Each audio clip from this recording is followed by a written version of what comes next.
You slip into some sort of waking dream, layers upon layers of visions. Oh, this is your lover, or Mars, or Tammy. You're a boy and a girl, or both and neither, young and old, a farmer, a hunter, a politician. You're dead, and you're alive, and you've never been born. Time unravels before you, an infinite tapestry crumbling wherever you look. It's all very weird.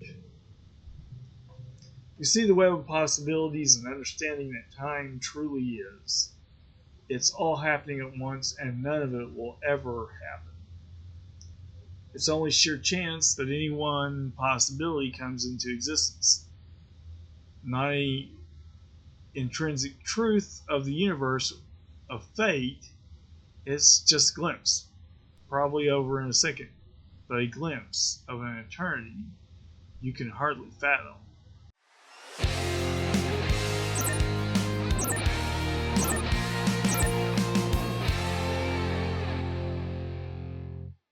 Thank you for joining me for Nathan Plays Badly, Nathan Streams Badly. I was a teenage xenocolonist.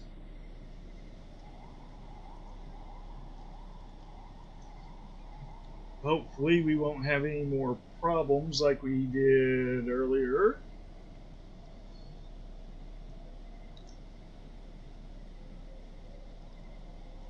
That might have been a continuation of the problem we had last week, which was that Twitch simply refused to, or my OBS simply refused to connect to Twitch for whatever reason. I tried it in multiple different ways. I even tried restarting stuff.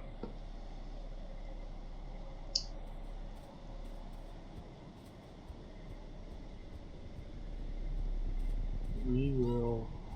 Okay, we're going to come down here and grab this. I actually meant to grab this, but we'll. Both of those are good. And then this, I'm probably going to want to come back to, but we'll start it. Expeditions have been collecting energy readings from this area, tracing the invisible ley lines of power like the one from the thumper that brought you here in the first place. They pointed you to this cave, a nexus of power at the convergence of many lines. You can feel the energy is different here. Like a barely perceived hum that prickles up the back of your neck, like something is watching you. It's likely this was some sort of important place for the convergent dominion. Utopia says, leaning on her glider. I've sent teams through, but it gets mighty tight in there. I'm hoping you and this might have better luck wiggling in there. She continues. Might be the caves inside open up again, and if they do, take plenty of readings and report back to me. This is vibrating beside you. Beside you on nearly the same frequency of weird power fluctuations. This is the real deal, he whispers, mostly to himself. Utopia nods and leaves you to it. What's the plan?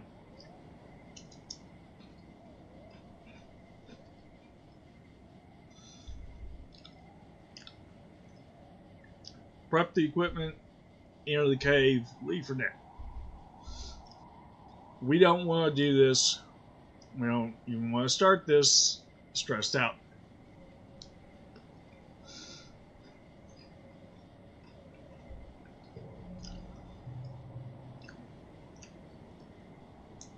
You get headlamps and a little recording drone with a floodlight attached, tiny buzzing flying thing that circles around your head and sometimes illuminates what you want to look at. It's intelligent, which means it won't just do what you want.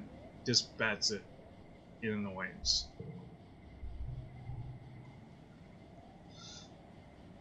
Utopia also left you anti-grav belts, 0 perception. We've got 1, except I'm injured. Plus scent? No, I am not full out on perception.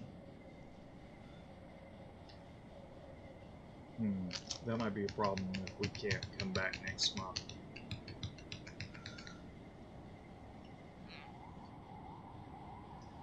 Things might reset. But we are injured and we are stressed.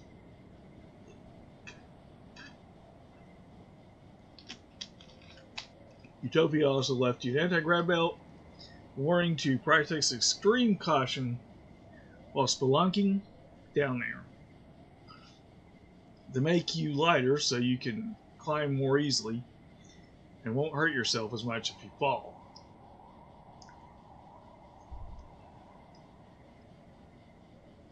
I would hate to get halfway through this cave and suddenly, oh, you're stressed out, you gotta go home.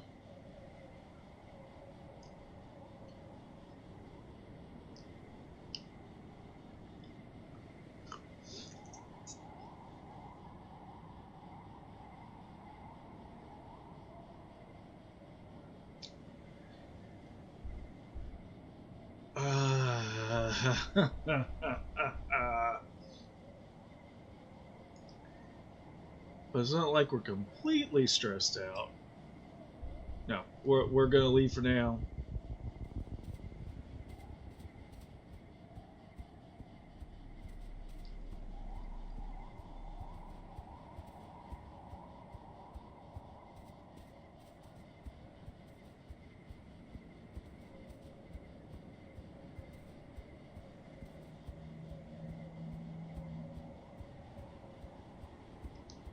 We're gonna head back for the front.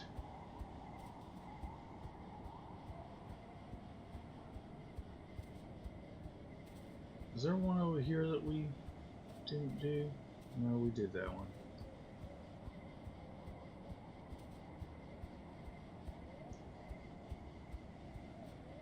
I think we've done just about everything here.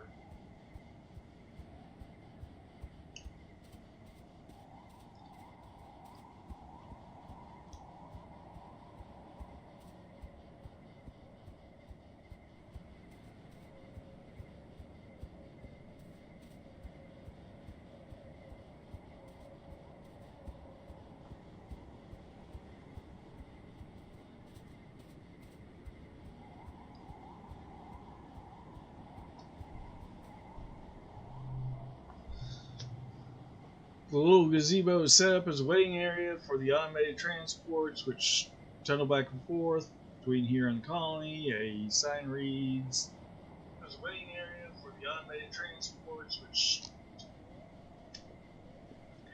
A sign reads, "Autobus Depot, Western Wasting Ridge." Except there shouldn't be any autobuses because you have to use a hang glider to get in here. Water catching drones and 4 liters of water per day required in this zone. Water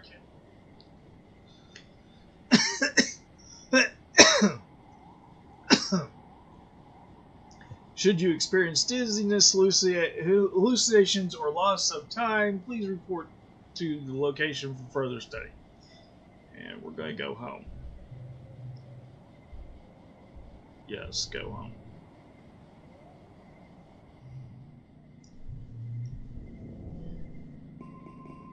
+1 perception, +2 engineering.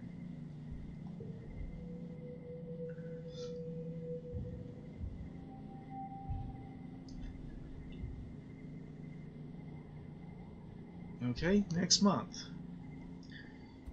We are going to rest somewhere. Where do we want to rest? And I like doing it on on the wall here, but we might.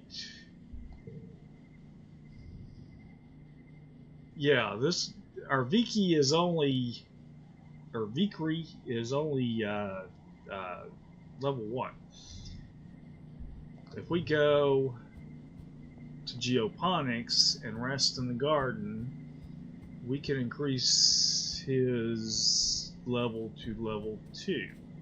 I didn't look to see if anybody had anything they wanted to say.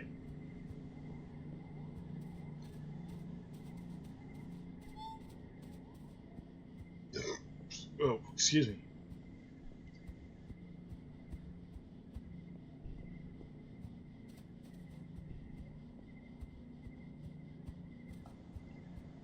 Nope. Nobody has anything they want to say.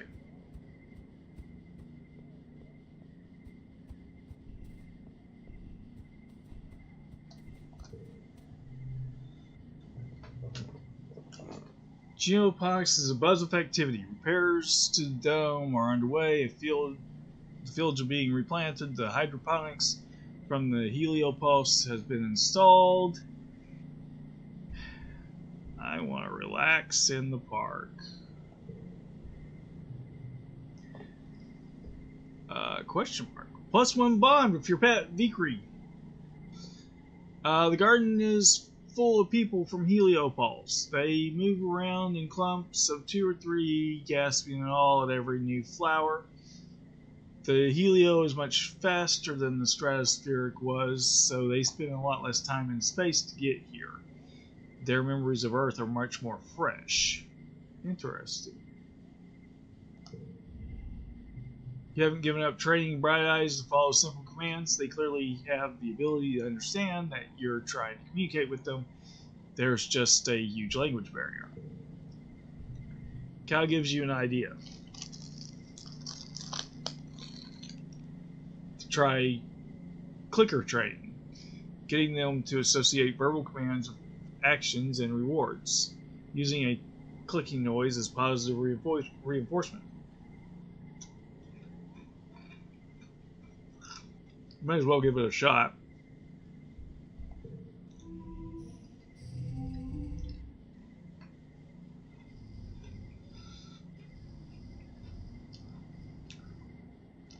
Zero, one. Right.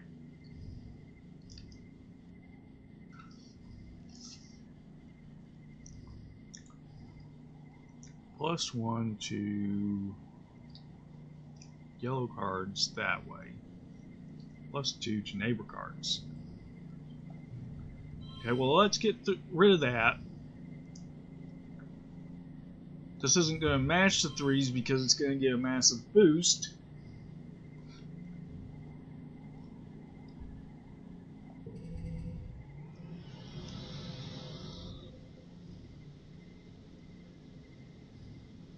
So 4, 5 turns into a 7.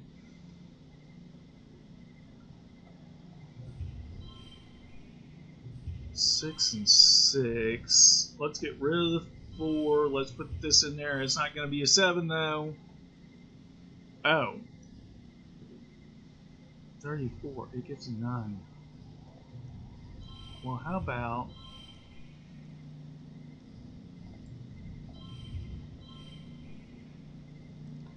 31? Really? Okay. I mean, I'm down with this. 34.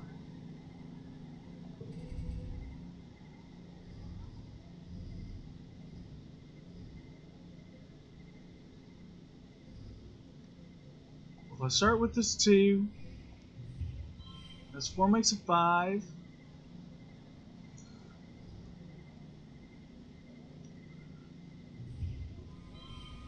4. 6 turns to an 8. 7. Super goal. Don't even need the red.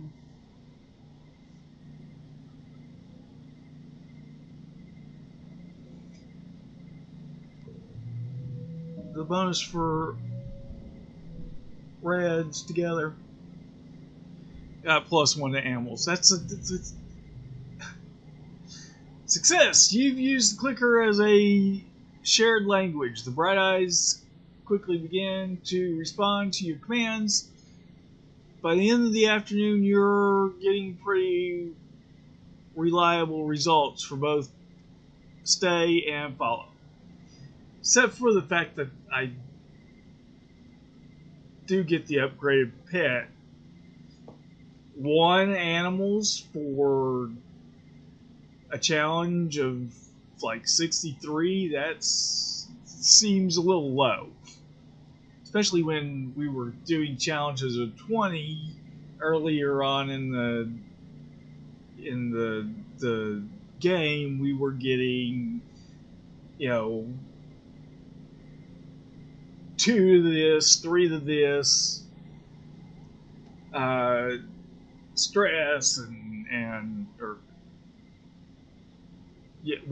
a little less stress, but stress and friendship.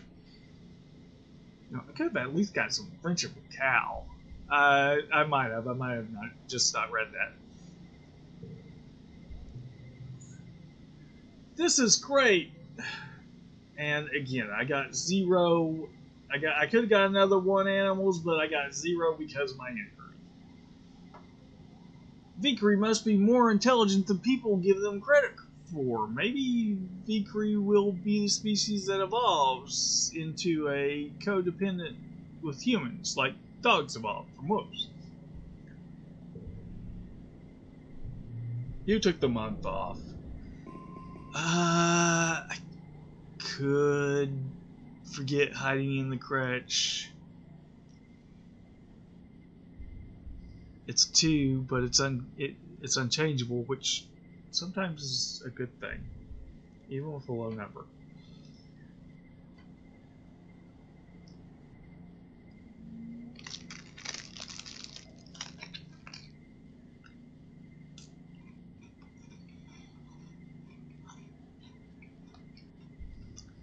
I'm gonna forget.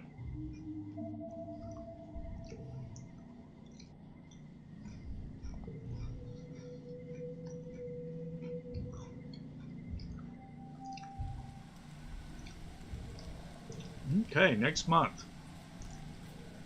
Early wet. Did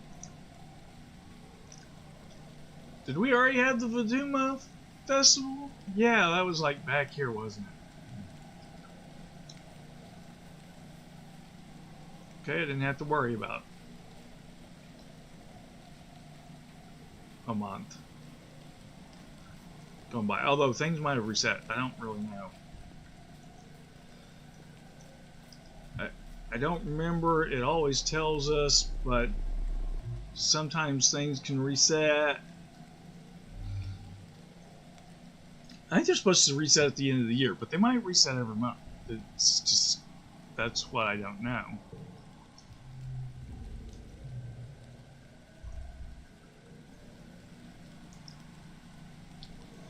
One event remaining, 1 collectible remaining, boss event remaining.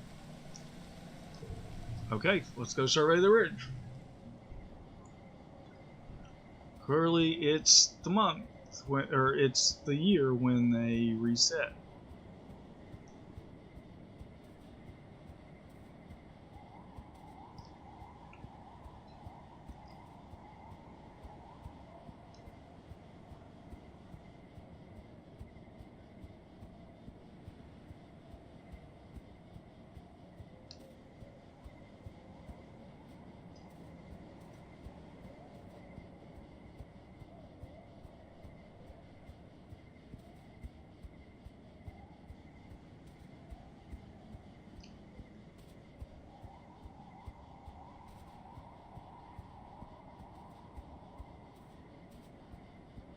No, that's not the way.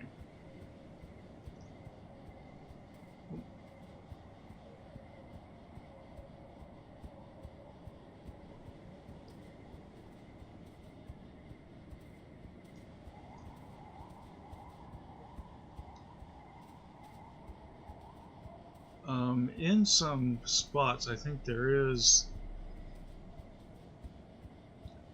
different things that happen in different months. You're back at the Convergence Domain Cave, which is still buzzing with strange energy. Hope y'all didn't misplace your spelunking gear from last time badly. You're gonna need it in those caves. You sure hurry, you have it. This is vibrating beside you. Yeah. Enter the cave. The narrow entrance leads to a bigger room that animals have clearly used as a den. It's enormous, with glowing mushrooms on the walls and piles of bones in some crevices.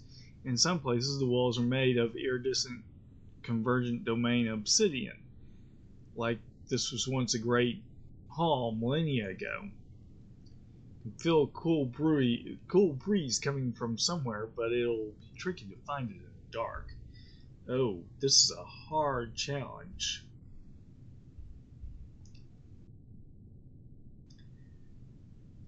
Well, at least it's a toughness challenge. Be reminded, you've got no stress or worries, 10% chance to get bonus +1 when increasing skills. We're still popular. 90? Okay, well, 6, 6, and this is a 6.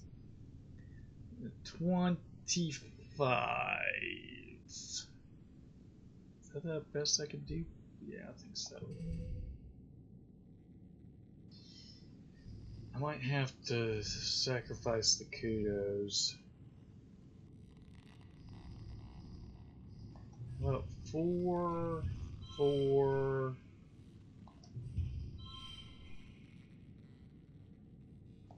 and 5. Okay, that is not going to do. Redraw a hand, +2 2 card, +1 2 card changes suit.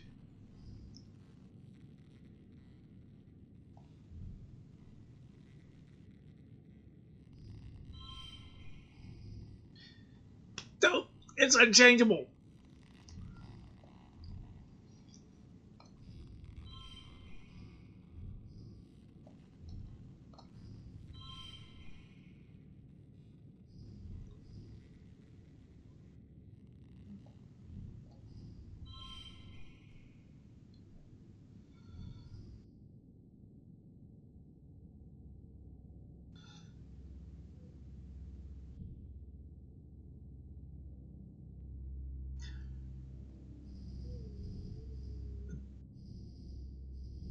These are not going to get me another 30.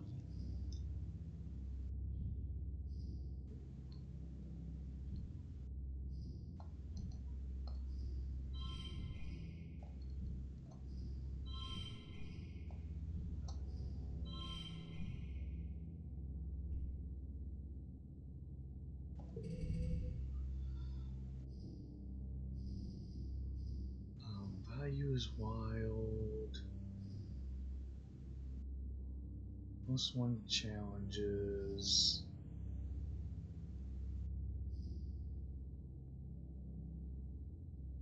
+2 first or last playing panel. Okay.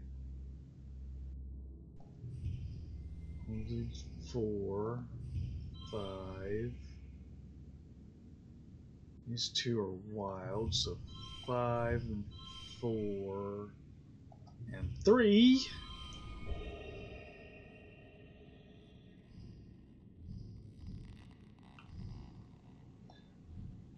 I should put this here. Yeah, 37.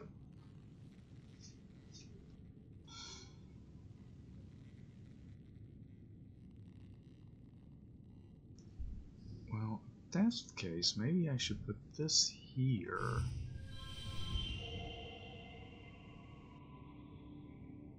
$43. Can I get more by putting that there? 39.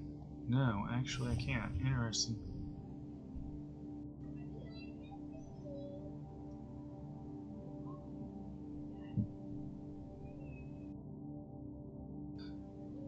Oh, these are wild because they have gems. That was one of the rules. Cards with gems are wild.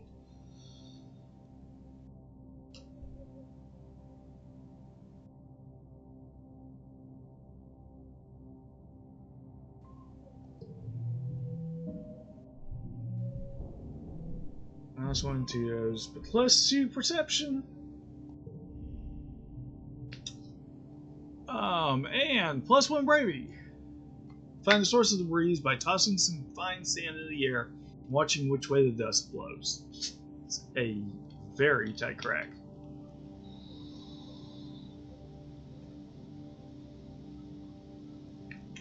Good thing you and this are so small. You squeeze through and have to shimmy along on your bellies for about 10 meters, pushing your gear ahead of you. It's uncomfortable, but this is excitement draws you in.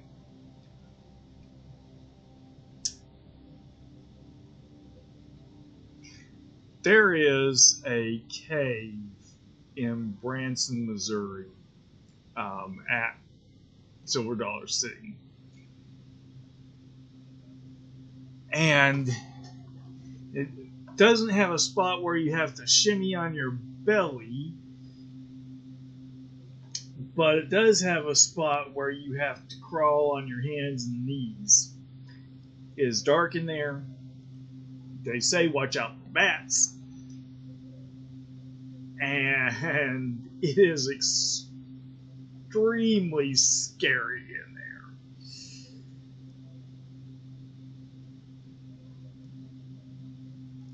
Good thing this is a video game, or else I doubt I could have done that.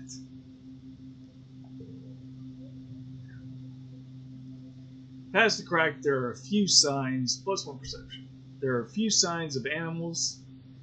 The walls are smooth, grown obsidian, which has a kind of melted rainbow oil slick look.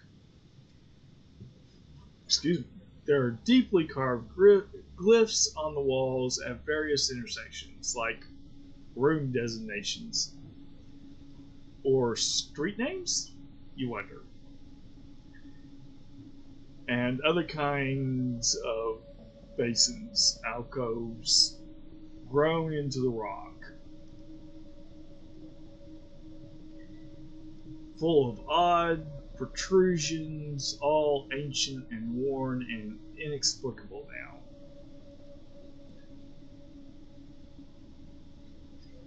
We've found the native dwarf city.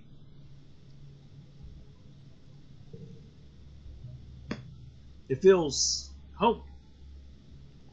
You came to realize the convergent domain must have lived underground. That's why there are so few ruins on the surface. As you follow the cave complex down, it's clear this used to be a well-traveled path.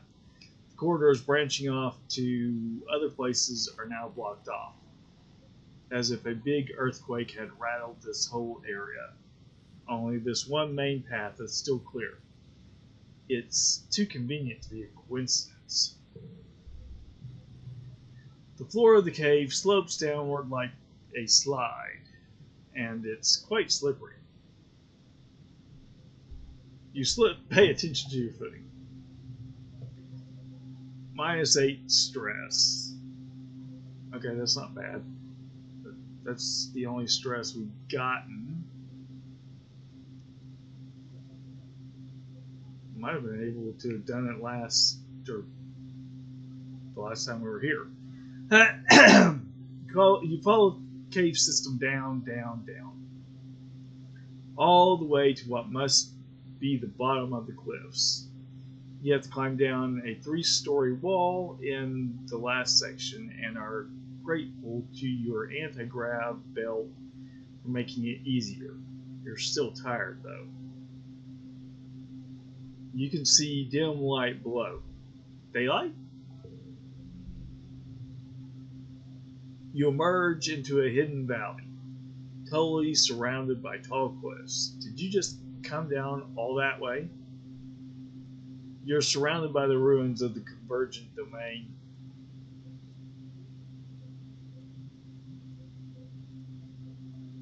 Buildings in much better condition than the windswept ones on the surface.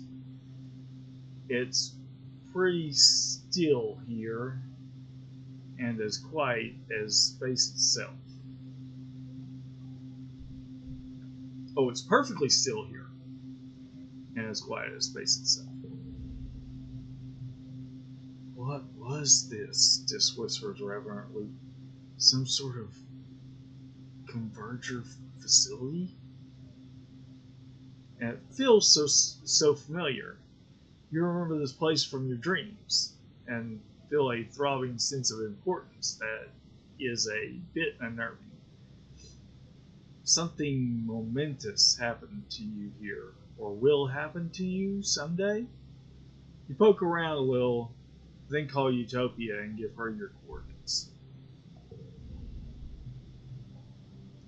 She swings down on her glider with extra ones for you and Dis tethered behind it. You're happy you won't have to climb all the way back out. She whistles. Yeah, I can't whistle. Great find, kids! This place didn't show up on any of our aerial scans. Took me a while to find a route in. Plus 10 kudos. It would have been 5, but I'm popular, so I got 10. Yeah! You look bushed, she says. I'll stick around and get some readings, but you head on back to the depot and get some rest. Don't worry, we ain't going to push on without you.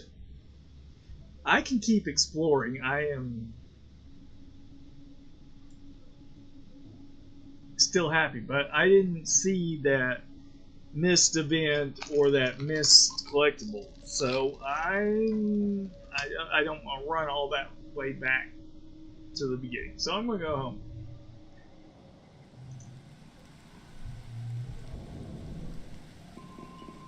Well, super perception, 2 engineering, and 1 friendship with this.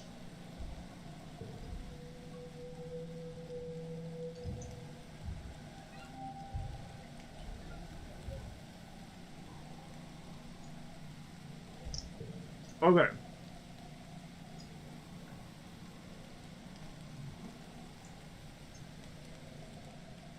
I'm going to say there's nothing else to do there, but let's check.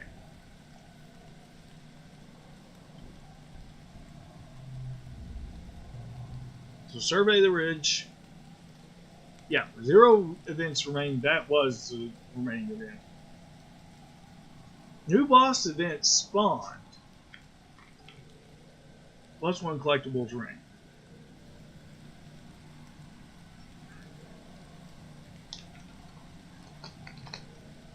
So maybe I should go back and survey the ridge some more?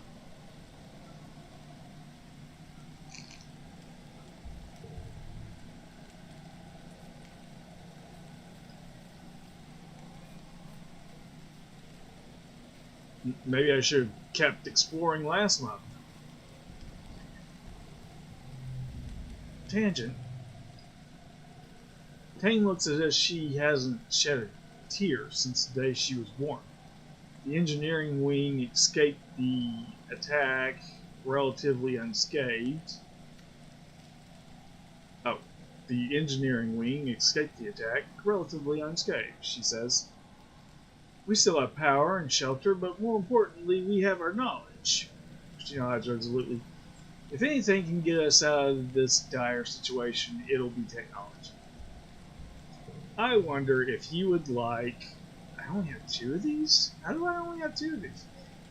Would you like this strange device? Plus 1 friendship. Tane shrugs. You should probably just keep it. I don't even know what I'd do with that. I mean, since she keeps it, she shrugs again. Sure, maybe I'll find use for it.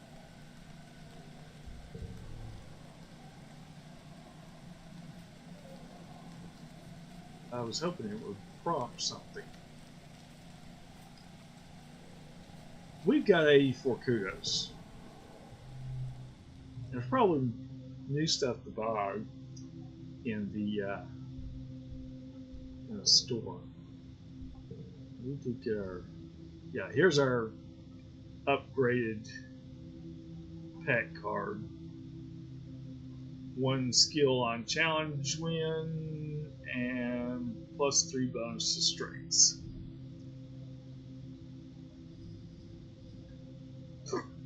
Oh, excuse me, I'd have to go back and check the video to see what it used to be. Has anybody noticed that this plasma cutter looks like a phaser? Just saying. I can visit the spa and use my kudos to forget things. I do like stress cry. I've got too much stuff.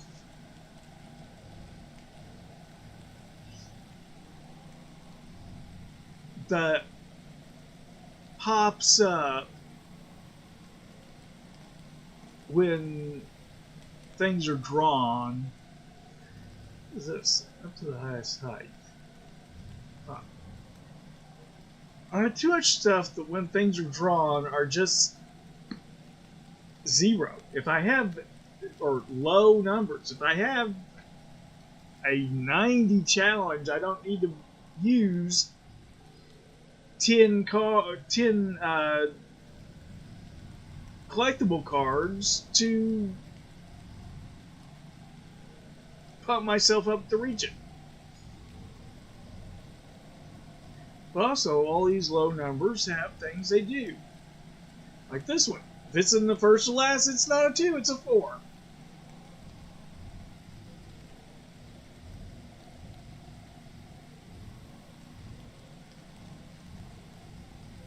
You know, I don't really want to throw out a 3 yet.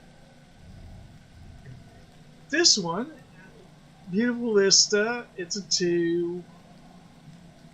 It's wild. It's got a gem.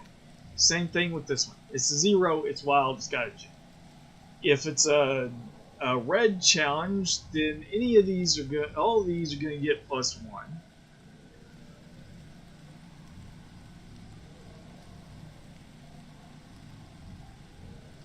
And even low cards can help increase things. I could just get rid of Stress Cry. It's a 2.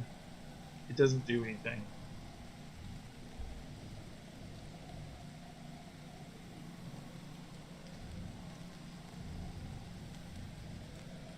Getting rid of this will increase the chance of any other card showing up. Okay, I'm forgetting Stress Guy.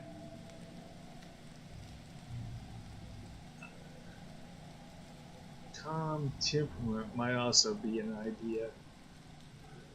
Something to get rid of.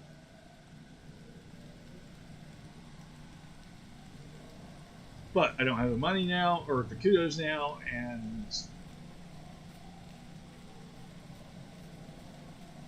I'm not there yet. I like getting the -1 stress when I do use it. I did want to check the supply depot though. Gardening trowel. 50 kudos, +5 biology, +1 bonus to strengths. And I'm thinking if I haven't gotten it yet, probably not going to.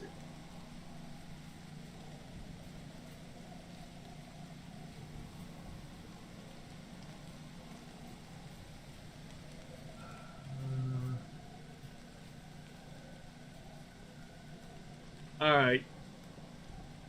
I guess let's see what this new spawned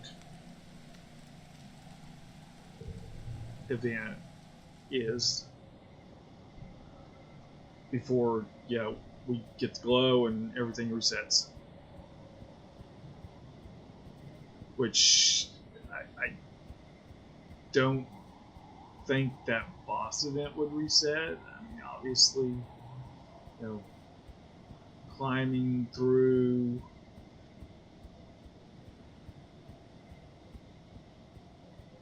the cave seems like it would be a one-time thing.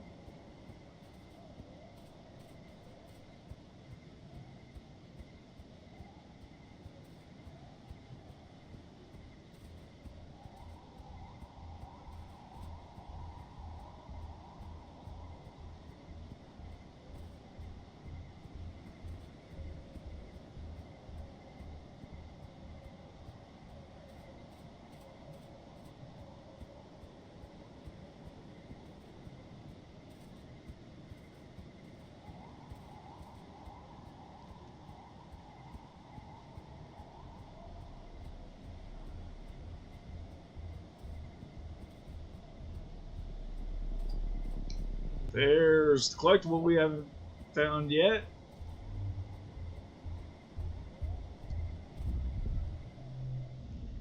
Okay, Utopia has given you clearance to poke around the ruins in the secret valley. Stars, this place is neat.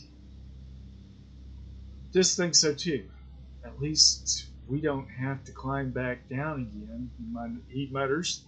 But you can tell he's excited. The buildings are arranged in a spiral formation around a central point. They're made of that oil slick obsidian, something that looks like petrified bone, and have parts missing, where some other organic material has long since rotted away. It's all overgrown with vines and buried in shifting sand. You follow the spokes of the streets until you approach the center of the valley, where a large pyramid-shaped building sits surrounded by thumpers and a variety of other small buildings. Check out the pyramid, take a look at the thumpers, investigate the other buildings, leave for now. Check out the pyramid. You walk around the massive pyramid, but you don't see any entrance into it. It's sealed tight. It vibrates with significance and looms hugely in your dream memories. You feel faint, but just being close to it. But this doesn't seem to feel anything. When he insists you give up and investigate something else, you don't complain. Let's take a look at the thumpers. The four thumpers are in a careful alignment, forming a square, with wide paths between them and the pyramid in the center. One is almost totally reduced to rubble. None are still active. Investigate the other buildings. Smaller, more deteriorated pyramid buildings dot around the valley. Purpose unknown. There are also dozens of little obelisks, a couple meters wide with a circular design on each side. You approach a random one of these on the edge of the valley. You lean on one of the round designs and the iris dilates open. Sections grinding back like the world's rudest automated door.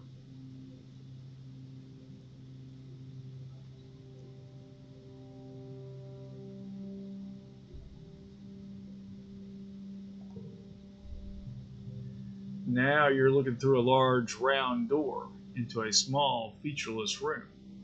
Quite small. Quite featureless. Totally dark. Very creepy. But you can hear a faint hum. It's still powered. Bravely walk inside. Bravery challenge hard. This is going to be another one that's going to require me to reach 90, isn't it? Nah. Okay. Yeah. Goal 90. Card becomes social. Yellow.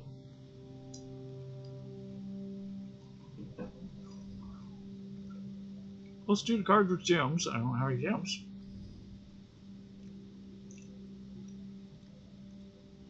Let's do the last card. Ooh, push that at a higher value. Alright. We're going to put that one there.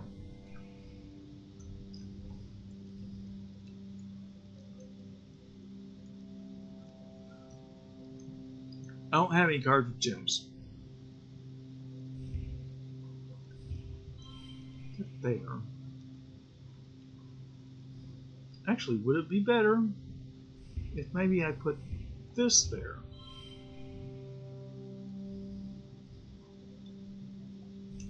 Put that there. 20. Nope, that gives me 21.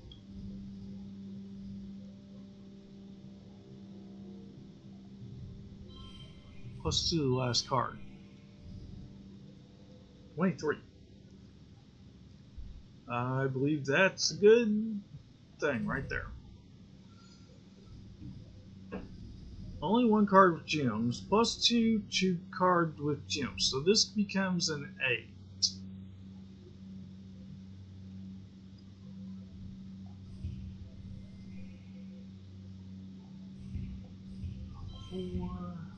Four.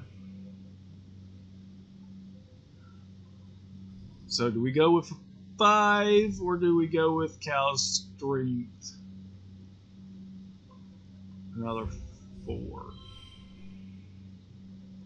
27. 26. So this is better. Here's another thing. Change that to a yellow. Neither of these changed yellows.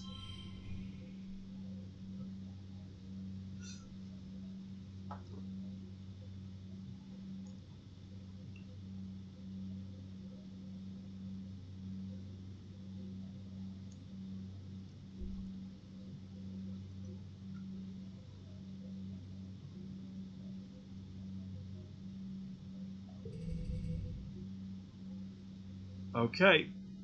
I could push it through for 170 stress. We're not doing that yet. +1, 2, and from other speech cards. We have none. Maybe I should have kept that gem card.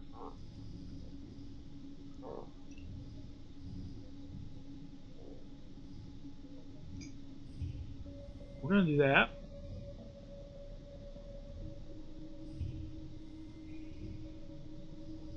Five, 9,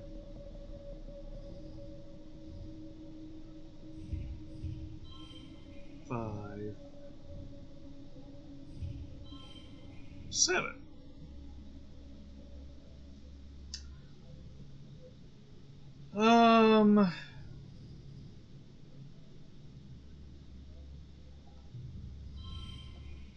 Take that. +2 to all other strength cards. That's better. 21.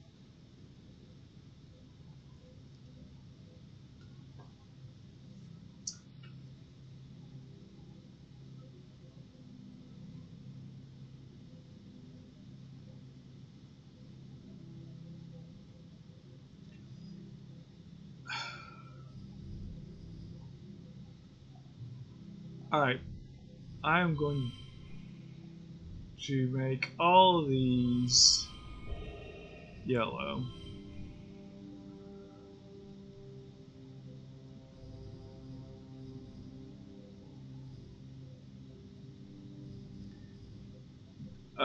Okay, this one lost a thing, but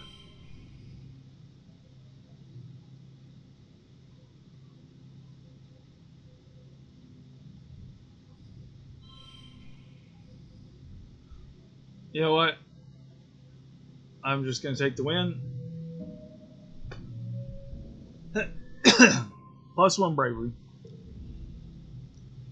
You walk in this close behind, and suddenly the iris closes.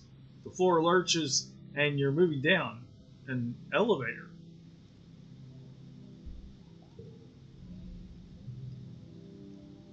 The elevator squeals and grinds away like it hasn't been used in literally thousands of years. It doesn't go far. Then grinding to a halt, and the iris opens to reveal a large room with obsidian walls. Like all convergent domain spaces, it's more cave than room, with stalactites everywhere and giant lumpy mounds of fungus. You wonder if the obsidian stuff they built with melts over time, running and dripping in extreme slow motion. There are consoles on all the walls, like this is some kind of control room maybe. Most of it is long, dark, and covered with a thick layer of dust, except one device with two weird bony knobby sticks poking out of it. Touch the stuff at random. You poke at things and grab sticks at random until suddenly you cease to be yourself. You're like a visual, audio, and weirdly tactile representation of something vast.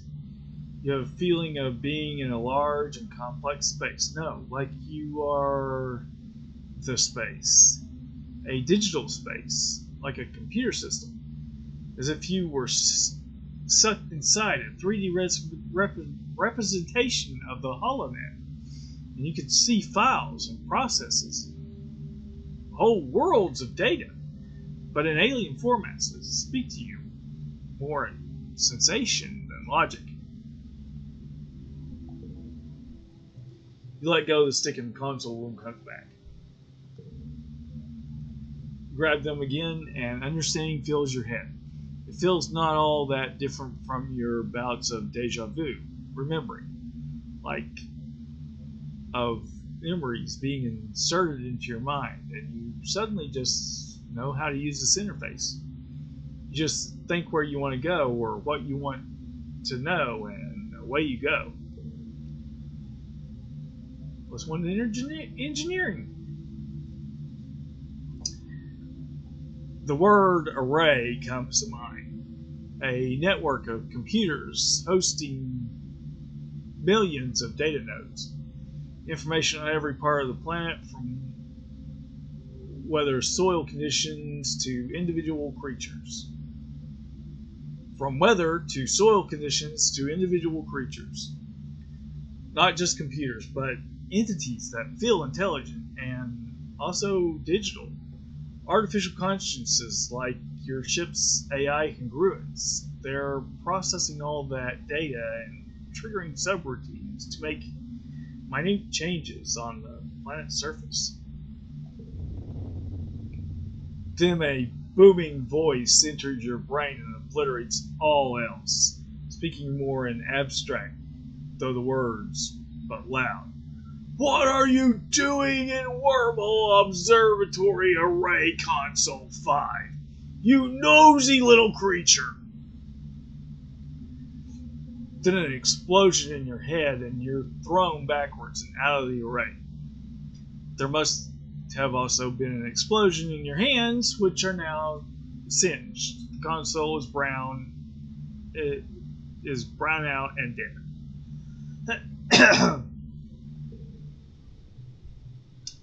8 stress. You're shaken.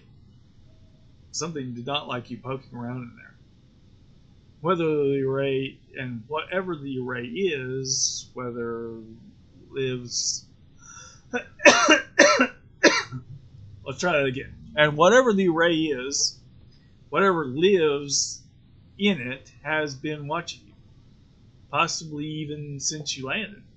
Oh, probably even since you landed. You tell this about the array and the voice saying Wormhole Observatory. He looks around impressed. The convergent domain was sure up to some stuff, he says. And now you know about the array and how to assess it. They could come in very useful if it turns out to be a danger to your colony. You decide to call it a day. Your arms feel all tingly and weak from getting electrocuted, and your heart is still thumping a mile a minute. But you'll be back. Okay, we're going to go home. We found everything here. We've done everything here. Unless a new boss thing spawns, we don't need to come back. At least not this year. Which is good, because the year's almost over. Excuse me, the year's almost over. 2 perception, 2 engineering, 1 friendship with this.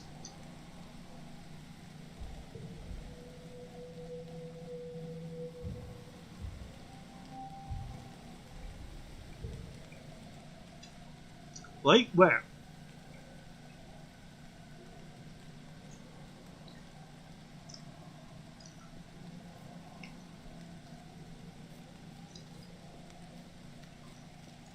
I guess I should check to see if something new spawned.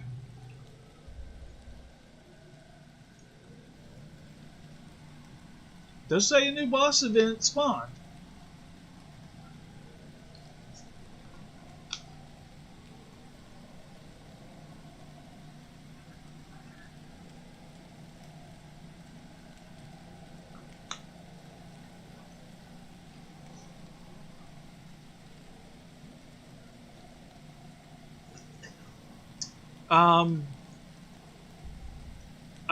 I'm gonna leave it.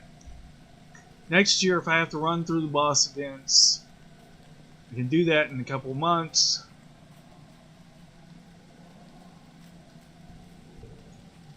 We'll go over here and work on my engineering.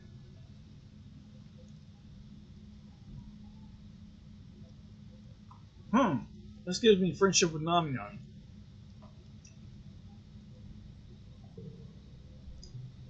It's been a while since you've taken a physics class. You wonder who they got to teach after Professor Hall died. He was teacher back on the ship. Who could possibly replace him? Didn't I do this already? Congruence is waiting placidly for the class to begin. Oh, hello, Badly, she says as you take your seat. It's been a while since you joined us to learn about the grand world of physics.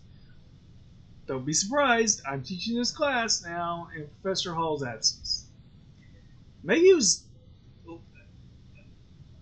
wasn't engineering, maybe it was life science, and so this is there for every single class that you take here.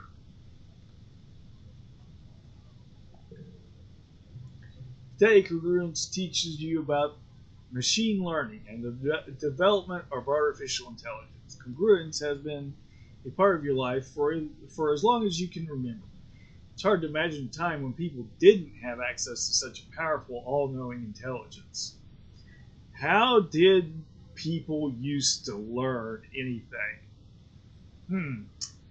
How did we learn things before the internet?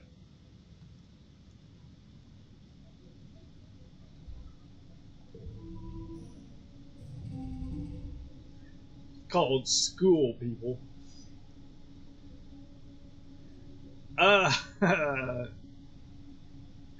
31. I am happy to see that. Of course, I only get one thing to do it in, too.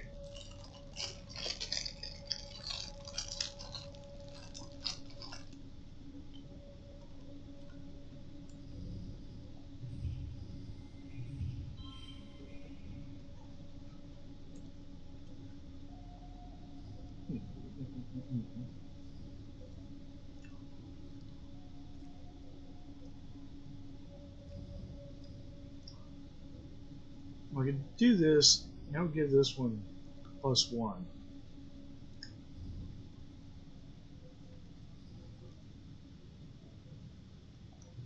Let's do this.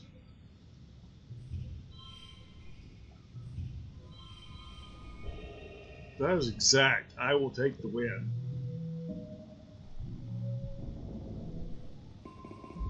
So, +3 engineering, +2 reasoning, +13 stress. And friendship with Nami Nami and with Tangent.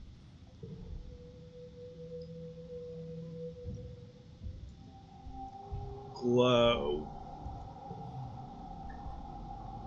Before we move into that, I want to check to see what my friendship is with these people. Rex and Vance I have no friendship with. Nami Nami I have one.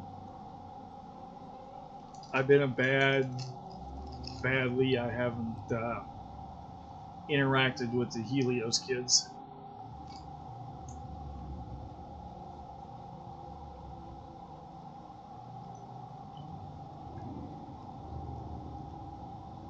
$47 with Tammy, 35 with Mars, 36 with Tangent, 39 with Dis, 36 with Cal, 32 with Annette.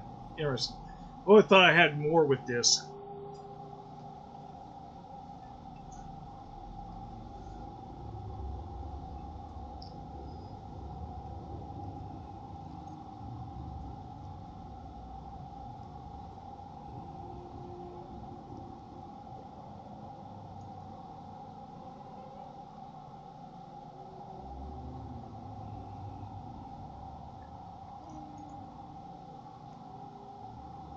All that time I spend out exploring, each one of those exploration things gives me +1 friendship with this. I figured, and of course, there's always interactions there that seem to give me extra friendship with this. I would have thought that I was, much farther on friendship with this. That's okay. Alright, it is Glow.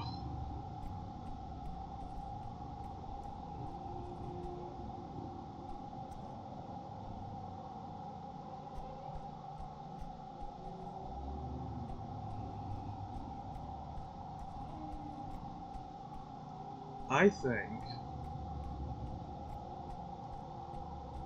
I can now take a shift of lookout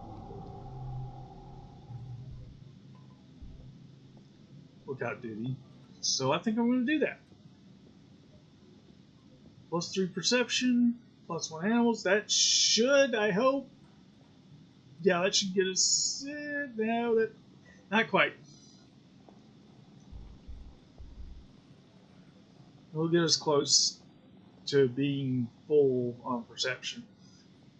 Friendship with Amanette, +5 kudos, +10 strength. This does not give me friendship though with fans. I would think it would. Excuse me. Defense Train does. That's the only thing it does. Interesting. I bet that's due to his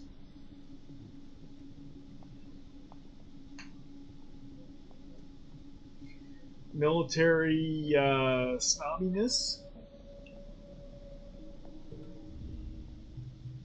Show up bright and early for muster with the other garrison recruits. It's mostly young people. The older, more experienced security officers are all posted up for guard duty. Eminette is here, though, her rowdy red hair tied back into a poof.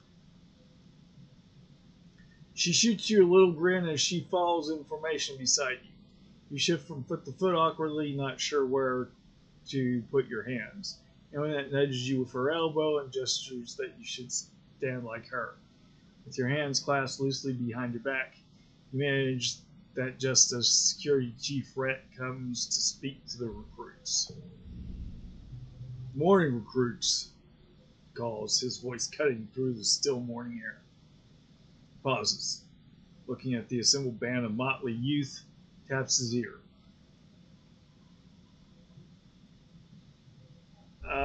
Salute him. Good morning, Security Chief Rat. Morning. Good morning, Security Chief Rat. Rat crosses his arm. Well, we'll be working on that, he says. Working in the garrison isn't like other jobs, children. Here, you'll be expected to give 100% every day. If you burn some food in the kitchen or shovel the wrong pile of dirt in geoponics, it's no big deal. But here, if it can be a matter of life, it can be a matter of life or death. Not just for you, but for everyone in the colony. Loyalty, dedication, self-sacrifice, and honor. These are the soldiers' creed. Rhett says, steely gazed and even. You wonder how many battles he saw on Earth. Just like your mom, he doesn't like to talk about it. This is not a place for half-assed kids to run around and play soldier. You look around awkwardly at the other recruits. Isn't this a little intense for lookout duty? Rhett catches your attention wavering and speaks directly to you, staring you right in the eye. Laziness and ego have no place here, he says. If you slack off and let something slip past you, you could die. Your friends and family could die. This isn't school, he booms. This is real life, real danger. If you even blink too long, we're all dead.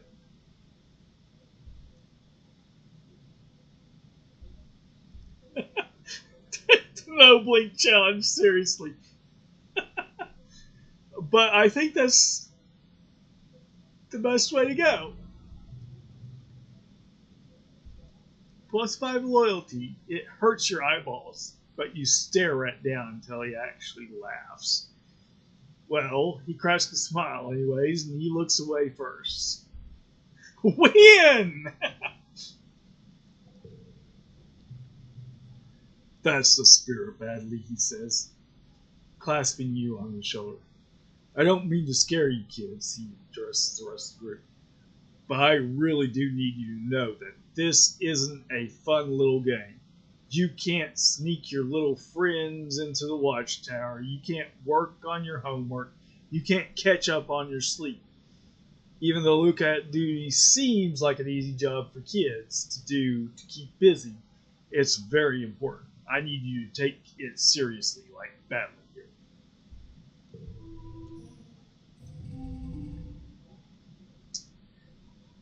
+1 physical, red cards, +2 is straights. Straights never work out for me. I don't know why. 32.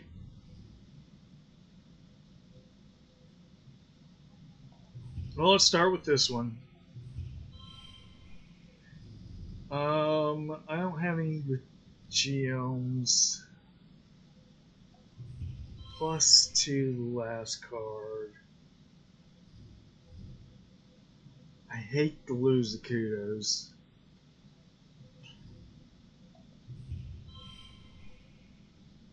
It's 0, but it's +2 to other strength cards. And then 1 for every not played card. And then we'll use a much wood on that one to get +2, and I'll take the win. Clearly I could have done better. But +5 to perception gives us 1 away. Oh well. +1 to animals. +5 kudos. +8 stress. And friendship with Aminette. There's more than enough people for round-the-clock lookout duty during glow. You're on lookout with a few Helio kids when you spot something moving in the trees. You whip out your holoculars, and they follow suit. Oh, is it Abomination again?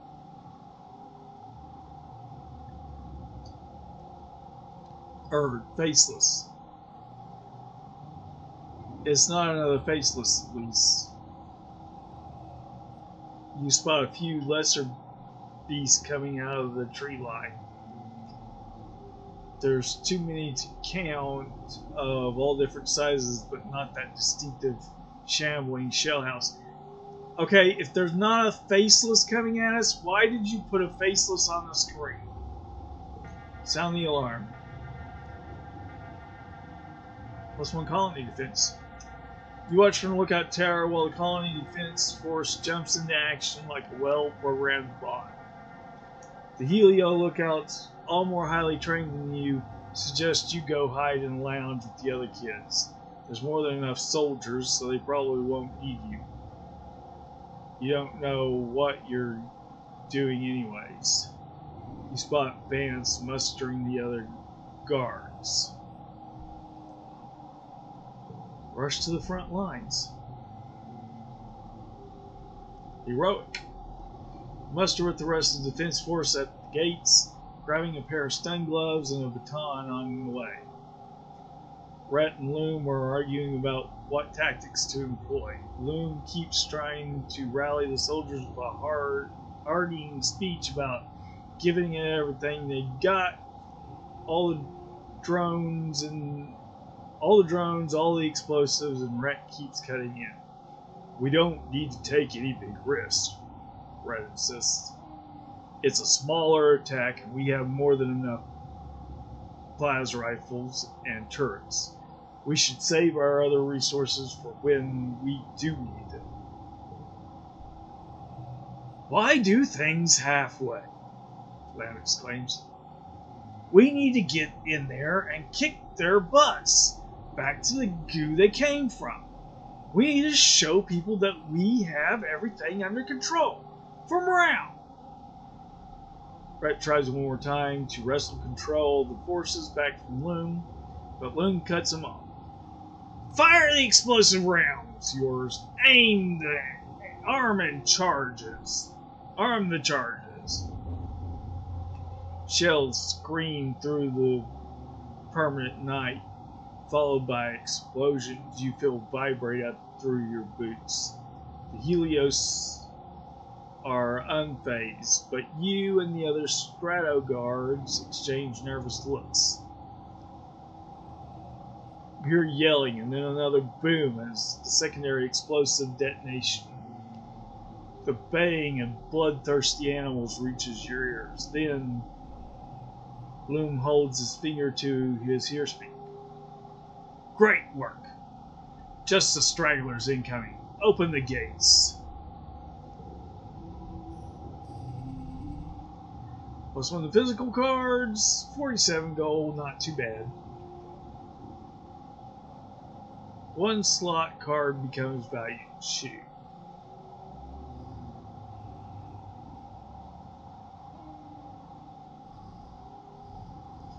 No physical cards in this hand.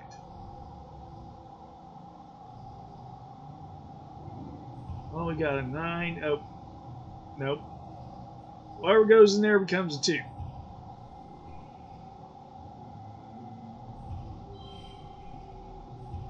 We'll do that.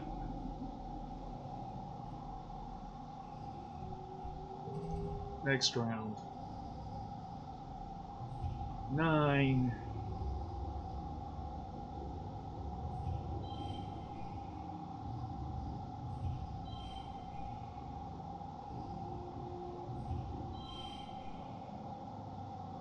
$32.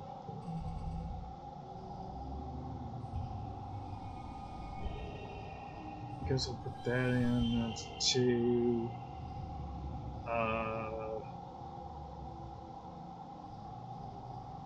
5, 6, 7.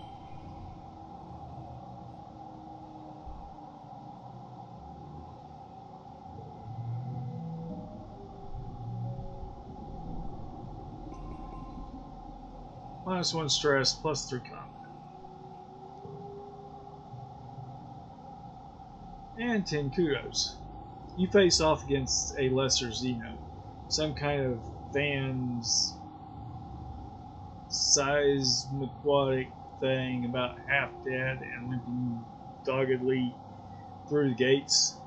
It's almost comical how easy it is to stun and kill it. By the time you're done, the other soldiers have dispatched the rest of the creatures. Smoke drifts in from the battlefield from the explosions, an accurate scent of triumph.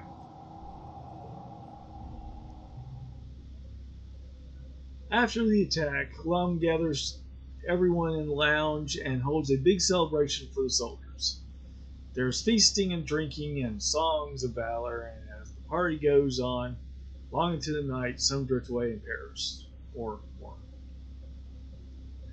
Mars and Rex keep the dancing going. Even Aminette seems to relax, especially when the other cadets invite her to drink with them. Cal and Tammy sit together and talk all night, giggling about something and going quiet when anyone comes near. Another +1 to colony defense. Tonight, everyone seems convinced this victory means the colony will be safe forever. Maybe it will be. You sure want to believe it too.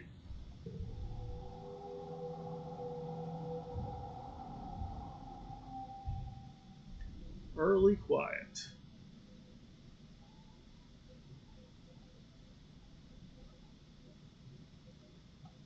I apparently lost friendship with Aminette.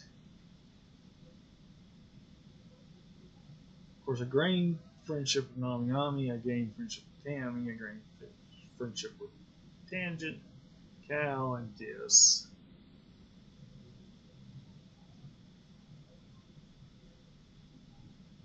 I raised my engineering a bunch.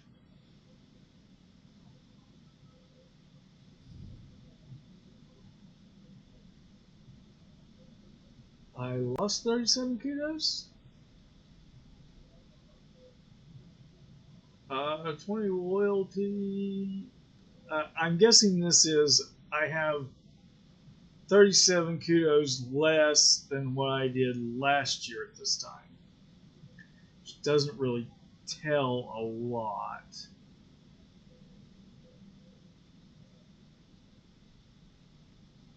There's stress, 20 loyalty, food 11, defense 7. All these cards. Okay. And these are the cards that I got since last year.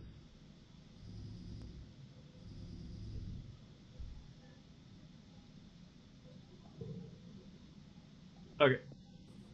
I want to check out the colony statistics. I'm going to run around and see if anybody needs to say anything. Nope. Okay. I'm going to go up here.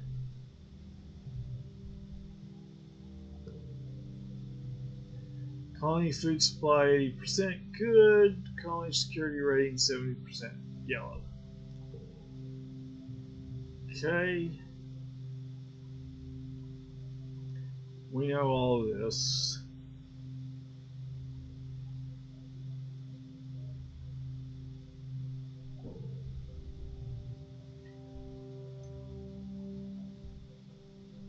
What is this? Organizing and persuasion.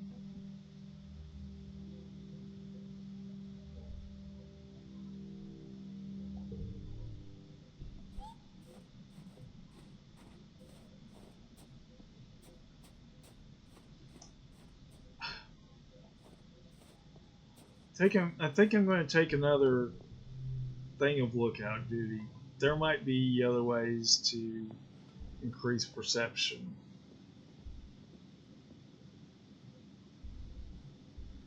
But I'm going to do lookout duty. You're peering through your hololoculars when some movement catches your eye. A small and pink and moving fast, bent low to the ground. You too you too far. It should be you're too far. Tell what it is, but you track it approaches as it approaches his wall, and then it disappeared. It comes up the other side. It's inside the colony.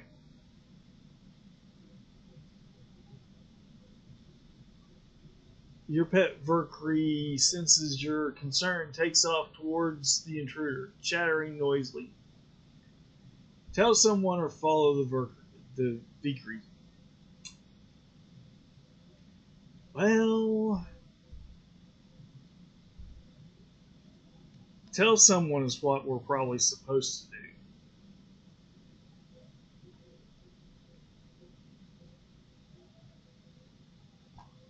If you're on lookout duty and you run off,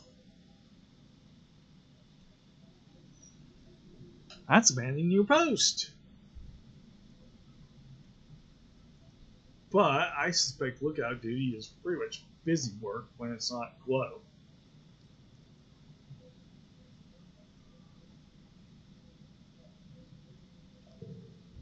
Follow the Valkyrie. You follow Bright Eyes to the base of the wall where they wait for you to catch up. They seem to be tasting the wall and ground with their front suckers. Harvey. As you've seen them do sometimes. You follow along the wall to some boulders. Bright Eyes stops at a hole between some rocks and tastes around it. Then sinks in. There's a kerfuffle. Then two Valkyrie come shooting out of the hole. Bright Eyes chitters and chases the stranger around the boulder field, but playful. They pause and touch noses, then both leap into the air in joy and start the chase again. They scurry crab-like up the wall as you run to the nearest ladder to follow. Back over the wall and down the outer side they go, up a gnarlwood tree and into the jungle. For a few minutes, you just watch from the wall, unsure what to do. Then Bright Eyes comes bounding down from the tree and back up the wall to you. They pant and look up with an enormous smile on their bug-like face, then stare back out at the jungle where the other Valkyrie peeks curiously from under the gnarlwood mushroom cap. They're friends, you guess. At least the strange Valkyrie is back out there on the right side of the wall again.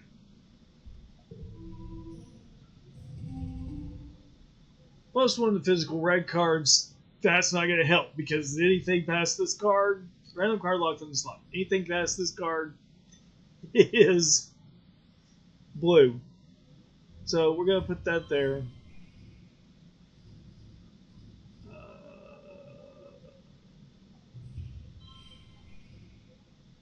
4, 5, 6.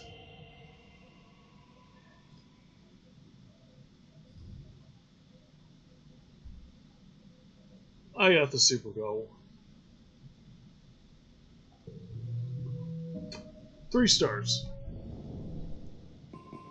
+7 to perception, +2 to animals, 6 kudos, 8 stress. 1 friendship with having that. Then tell me what I got for the perception. The sun rises again after glow, heralding the new year. It's your 16th birthday. You wake in your new quarters, blinking into the watery sunlight. Dust motes float through the air, and you take a moment to enjoy the perfection of your bed while you listen to the sound of Collie waking up outside.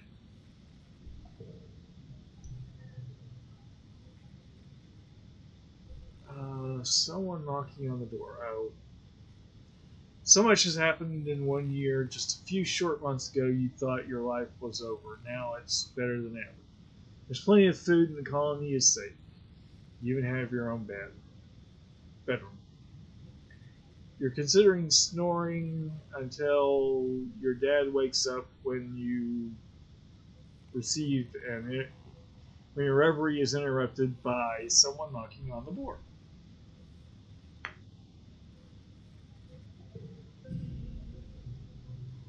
It's Cal and Tim.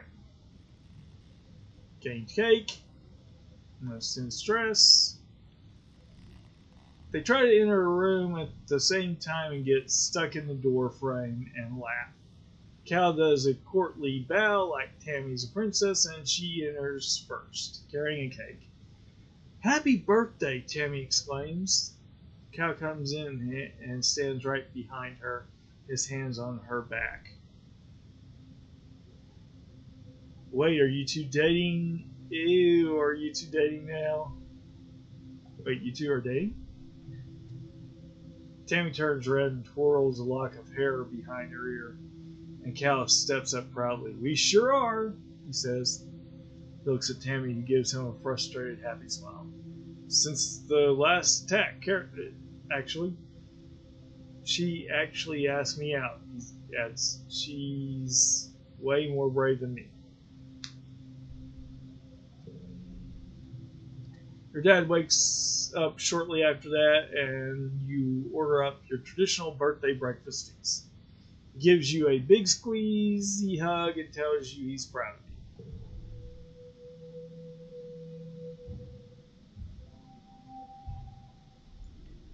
you. Next month. New perk. Avoid blocking events. Slip past all path blocking explorer events. That's going to come in really handy. So, Tammy has something to say. Tammy beams when she sees you like there's nothing better in the world than the sight of your face. Happy birthday, Badly, she exclaims. She comes in for her annual birthday hug, throwing her arms around you and giving you a great big squeeze. Here, I got you this. Another cake? I'm getting a whole bunch of cake from Tammy this time. She steps back and reaches into one of her many deep pockets of her dress, producing a little paper box. I made you this, she laughs, opening it to reveal a little size cake. Take a bite. The cake is light and flavorful and drenched in sugar bug syrup. It's delicious. Thanks to the Helios hydroponics and the help of some native flora and fauna, Tammy's cooking ability has come a long way from dressing up soy rations. Tammy watches you eat the cake with a look of delighted satisfaction. You can share it if you want, she hints, smiling sweetly. If that would make you happy. Share with Tammy. +2 friendship.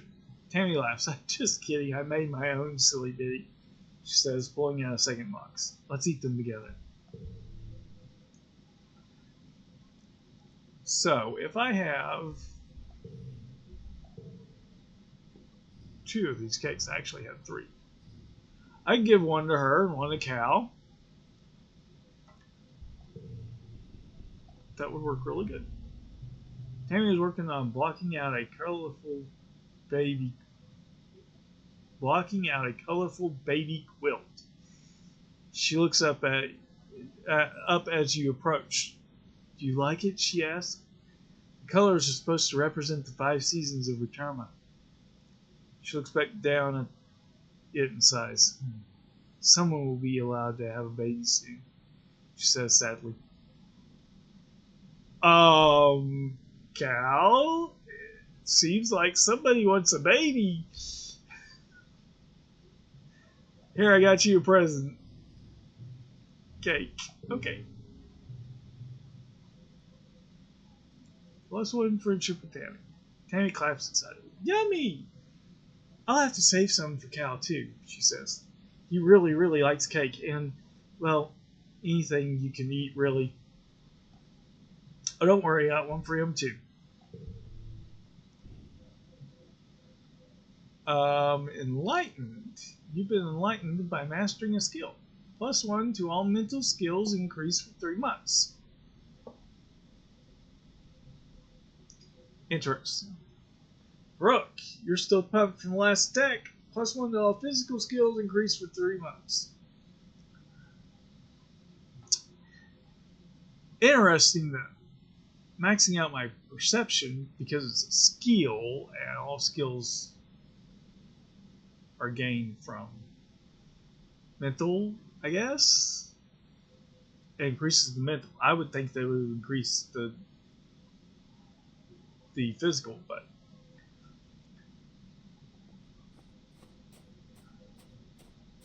alright, let's go find Cal and give him his cake.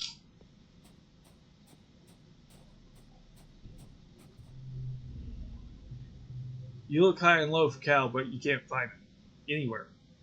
You're about to give up when you hear a curious sound from the garden shed, followed by the trill of Tammy's laughter. You knock on the door that's been left slightly ajar just in time to see Cal jump away from Tammy, who's seated on the work table. Tammy giggles nervously and smooths down her skirt.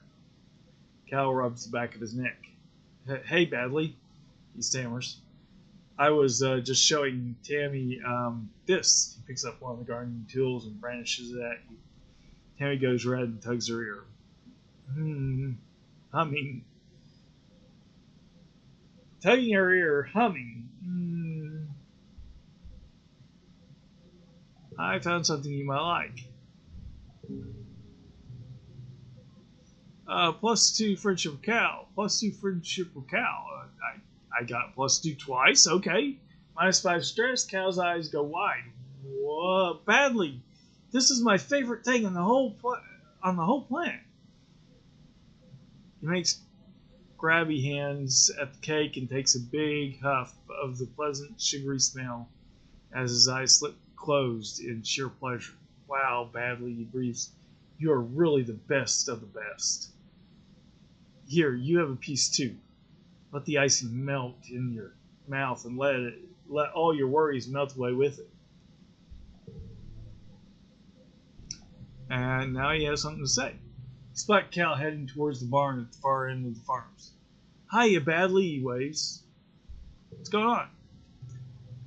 Oh, nothing, Cal says. Sighs. Just thinking about, well, trails off and scuffs his foot in the dirt. I guess it's not like you can get me in trouble now, so yeah, I used to have a pet. She was like a little pink caterpillar. I called her Socks.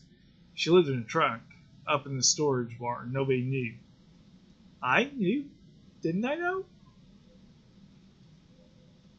He scrubs the back of his arm over his face, but she didn't stay little forever. Eventually, she got big, like really big, and I couldn't figure out what to feed her, so she ran away. Cal sighs and looks wistfully at the sky. I just hope she's doing okay, wherever she is.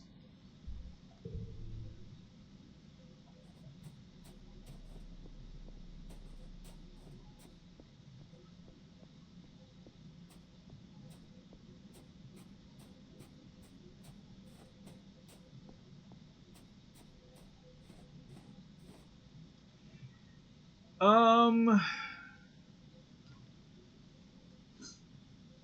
little bit of engineering would fill me out in engineering. A little bit of biology would fill me out in biology.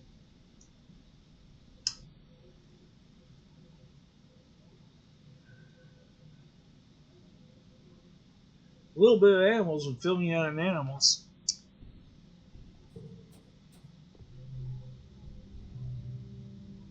Let's see here. Biology and reasoning.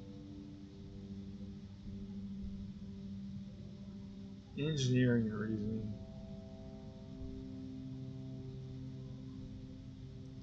Creativity and persuasion. Oh, yeah, let's check on the exploration.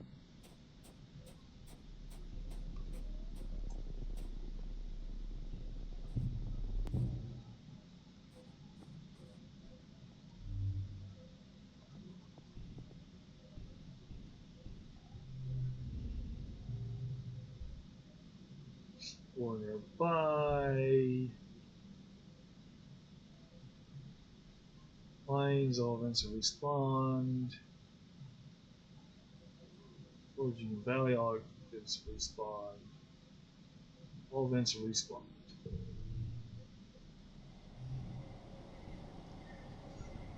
So let's see. We're not going to do any of the actual events. We're going to go around them.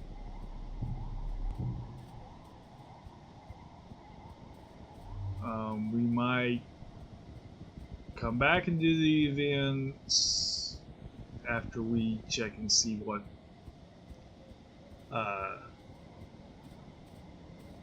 boss events are going on.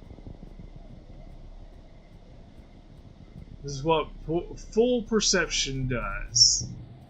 As you run right by these events that normally you have to do.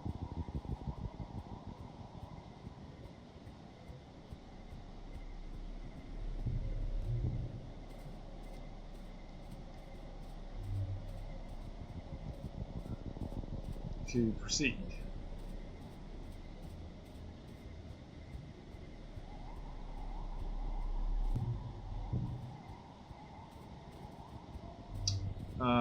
Utopia's here. Okay, we're going to do this one. Utopia has sent a team of geologists to get a closer look at this region's weird terrain. You come across them working, and Utopia beckons you over. Badly, she says, drawing everyone's attention to you. Badly, come here. Everyone, Badly's been working in this area a while, and I'm sure he's got plenty of information on what's out here. Just the geologist politely turn towards you and listen. Here's what we got so far, Utopia says, speaking directly to you. Judging from how layers of the sedimentation are broken up, this place used to be pretty flat. For there must have been a ton of earthquake activity, ripping up the land and bringing up these huge ridges. We can date quakes around the time a lot of these ruins were created, she adds. And we're looking, but we haven't seen anything but built after them. Like, that was it for the old convergent domain. These broken up layers are the same across the planet. Something sure happened, but about 20,000 years ago. Share your findings on the obsidian layer. Share your findings on the gardener's array. Help them work. Share your findings on the obsidian layer. Plus 20 kudos. You explain that below the sand there's a thick layer of dark silica crystal obsidian stuff the convergent domain used. Utopia nods. Right, you can see it in the striations, yeah. It's one of the major landmarks in the geological timeline. Obsidian and earthquakes are both associated with volcanoes, but there's no volcanoes here. Not even a fault line. Utopia says, wiping her forehead. It's just not natural. Share your findings on the gardener's array. Plus 2 engineering. Cool.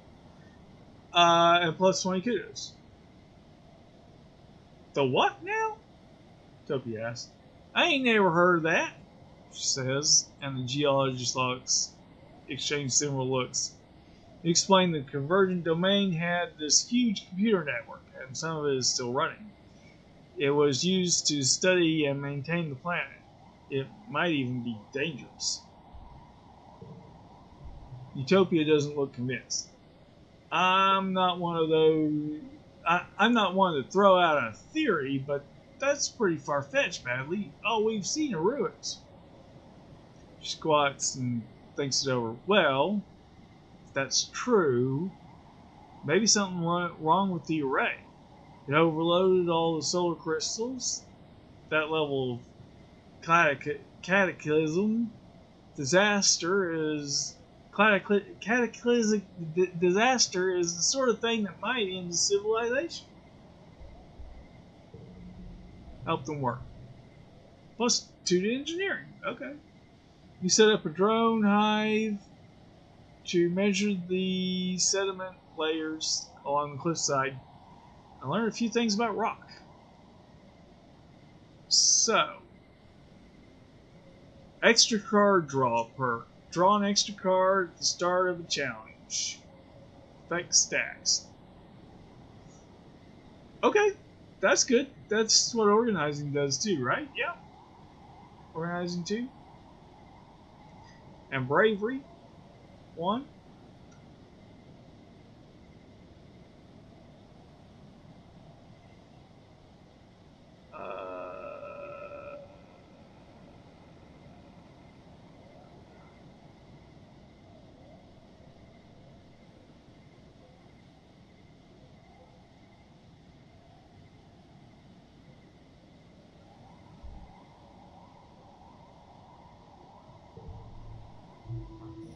New perk.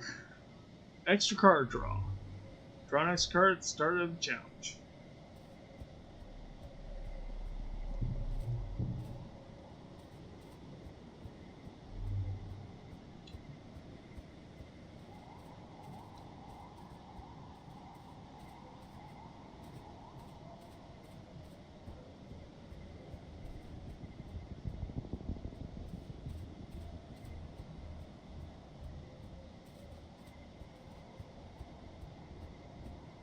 Wait a minute.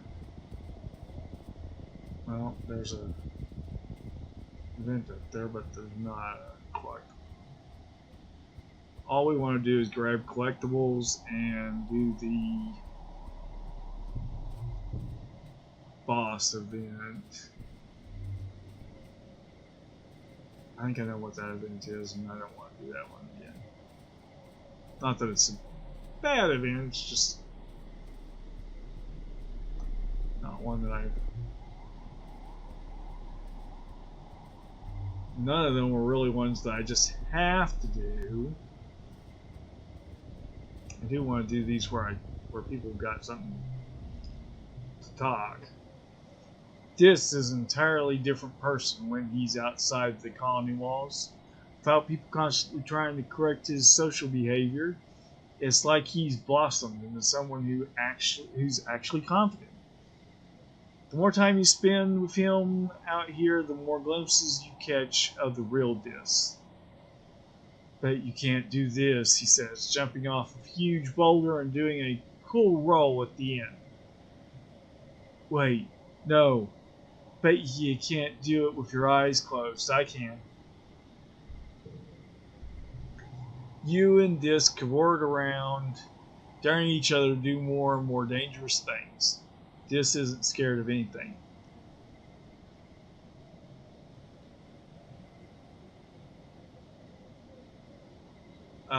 You think you see something up on one of the plateaus above you. The cliffside is covered in convenient vines. Dare just climb up there. +2 friendship with this. This scrambles up the cliff, no problem. He turns around and at the top, now your turn. Well, you dared him, so you gotta follow through. The vines are slippery and dangerous, and some of them were even alive, and wiggle when you grab them. You lose your grip right at the top, and you slip and start to fall. But this grabs you. Got you. +1 break. This climbs, pulling you over the ledge. Your heart is thumping and you're all sweaty from fear, but you did it. This looks so calm and collected, even though he just climbed the same treacherous wall and had to save you from a long fall. Why doesn't he ever seem scared?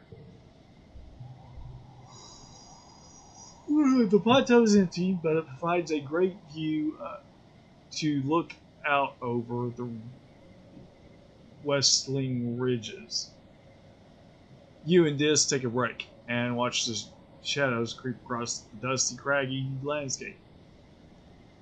This is the life, this says. No school, no gossip, no bullies, no one telling me what to do or what to think. Props his elbows up on his knees and squints into the sun. Even with my augmentation in the colony, I always feel like such a coward. But maybe the problem isn't me. It's everyone else, you know?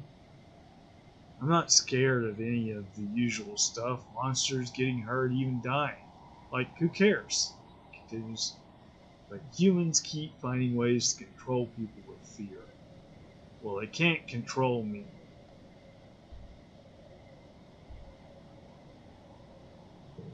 Fear keeps us safe, though. Fear keeps you safe, just points out. I have to actually use my brain to decide for myself what risks are worth taking.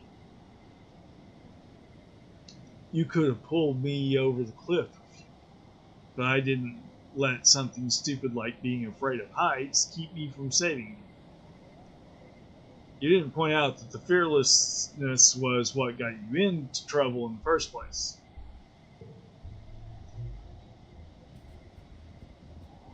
Time passes, 13 stress.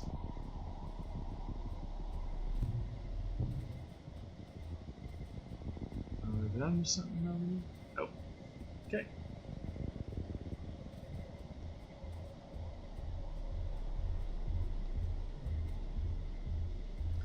I ran right past it.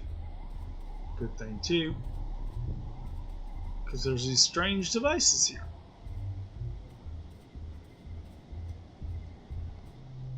Okay. You and this are exploring the ruined wormhole observatory again. Feels so familiar. You've dreamed about this place many times, and it's like you're just remembering it all now.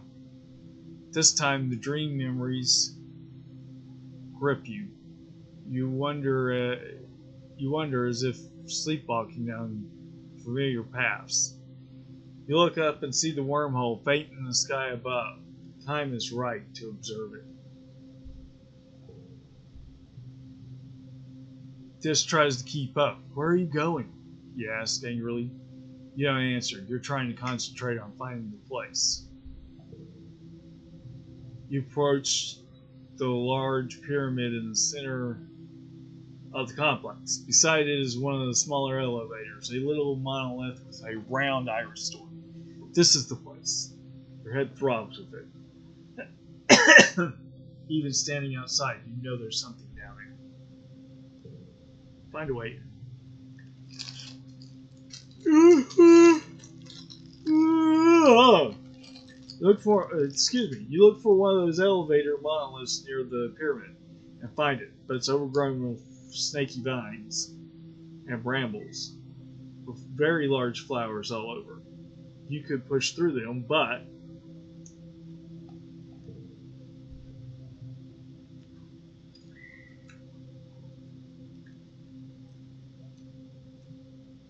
this stops you and shows you a Geiger counter reading on his holopomp. These flowers seem to be radioactive. Your suit won't protect you for long. Push through. 28 stress.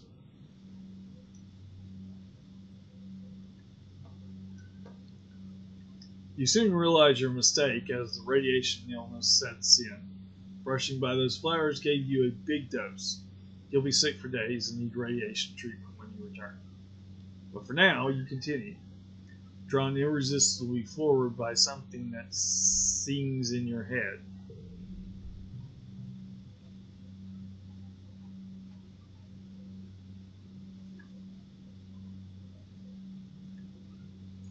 You enter the elevator, thankfully still working, and descend beneath the ground. It opens to a kind of antechamber room, with an exit at the other end leading to the heart of the pyramid. There are glyphs carved into the crystal panels on the walls, symbols that resemble the wormhole.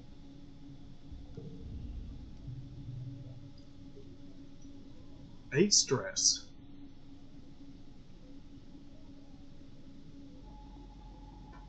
You start across the room. The farther you go, the more your head swims. You have to pause. You think you might faint. And it isn't just the radiation. There's something down here, some great energy, and it makes your head hurt. You shake your head, trying to clear it. Wait, maybe this is a bad idea. Keep going.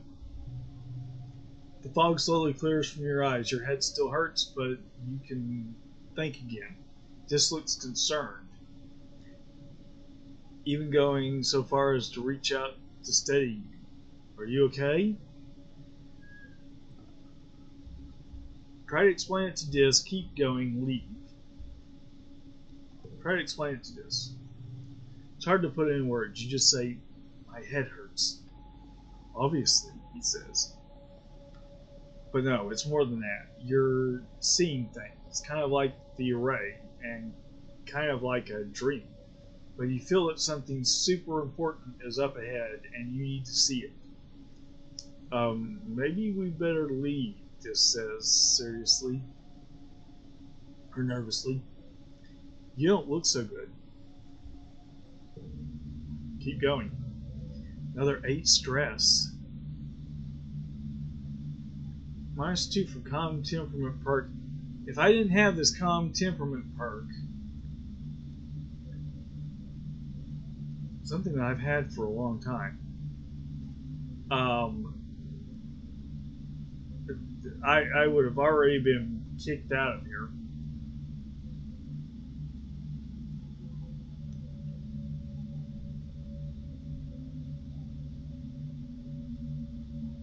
Stress less than 900 and need reasoning 50 or greater. That's the problem. I don't have reasoning 50 or greater. That would be here. No, that would be somewhere in the middle here, I think. Yeah. Past the antechamber is a long hallway sloping down. Things around you are starting to look kind of weird, like two slightly different realities overlapping. This space is starting to phase in and out of existence. You're hit with a strong wave of dizziness and nausea. Things seem to move in slow motion, but also far too fast. You lean over and we are going to tough it out. You keep going. At the bottom of the hallway are more crystal panels on the walls. Many facets broken. Or are they whole? The walls have crumbled and roots creep over everything, but also they don't. Every time you blink, the room seems to flip and swim between the two realities. All the same, you feel absolutely compelled to continue what is with this place. Dis is both there and not there. Part of him which exists looks concerned. We need to leave now, he says. This place is hurting you. There's a room, Iris door at the end of the hall. Are you sure you want to go any further? One more room. 18 stress. You pass through a doorway to a large square chamber with a sloping ceiling. Your senses of this place, of the vibrations, is telling you that this must be directly under the big pyramid on the surface. The floor and even the air here thrums with vibrating energy. Even I can feel it now, too, just mutters behind you, rubbing his head.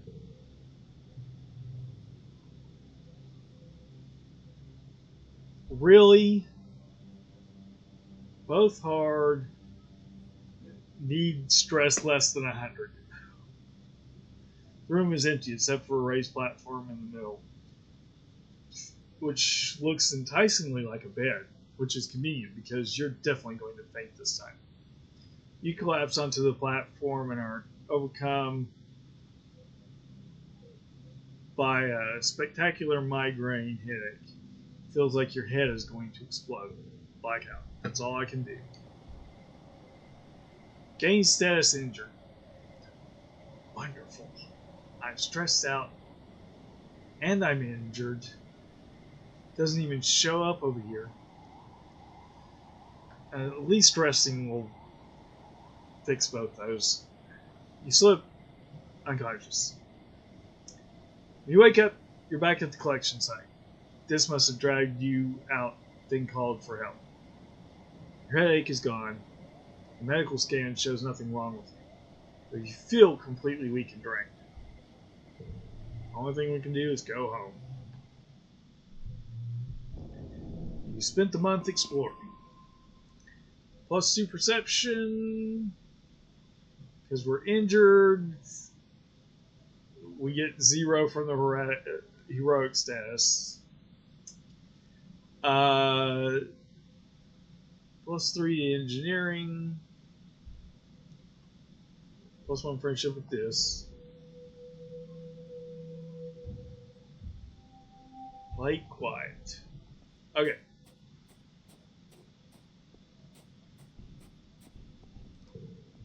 So we're going to rest on the walls. Say hello to Dis, who appears to also have chosen to blow off work and just relax. But he just frowns and moves to a different spot. You must want to be alone. Fine. You didn't want to hang out with him anyways.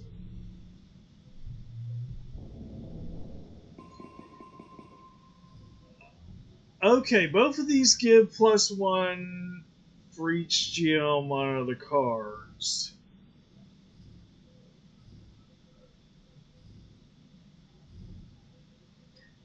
Or I could just not forget either. I think I'm going to keep both of them.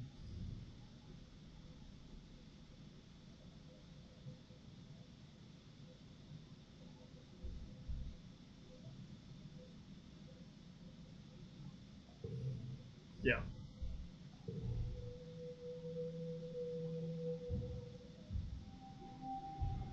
Early pollen. So now we're clear-minded.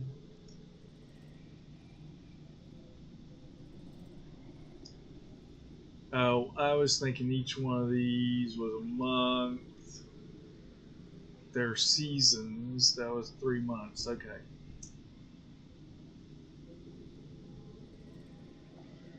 We only get to use this once every time we rest because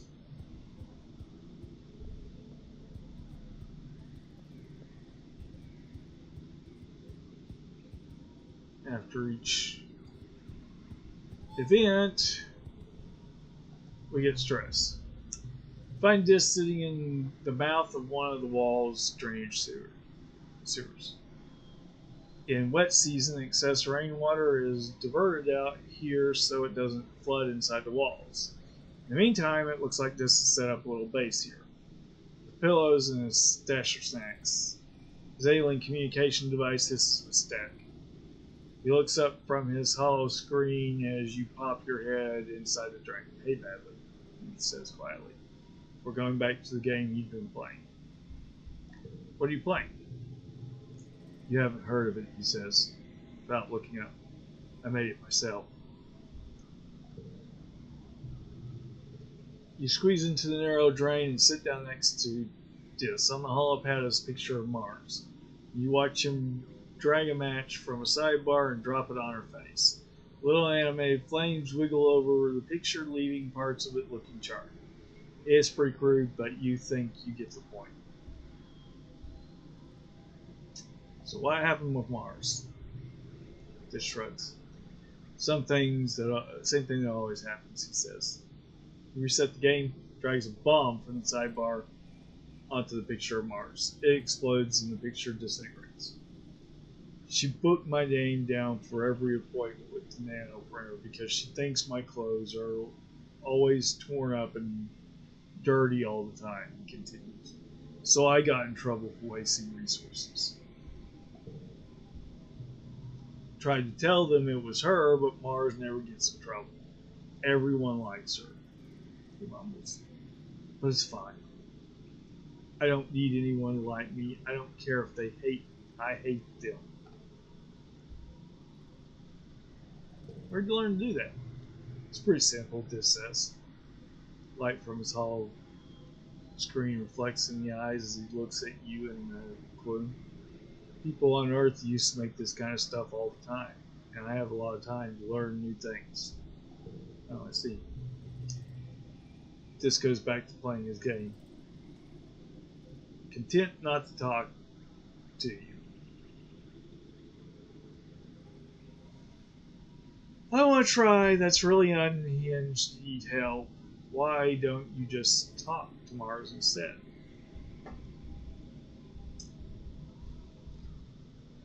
Why don't you talk to Mars instead? Diff snorts. Yeah, right, he says. Talk to Mars? No way. She'll just make fun of me even more. Why should I bother? He says. Go back to me. I don't care.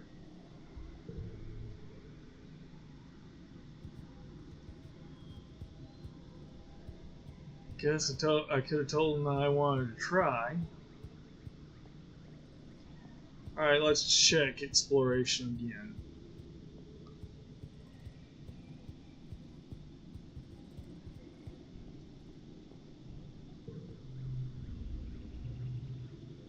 So the ridge. New boss event spawned.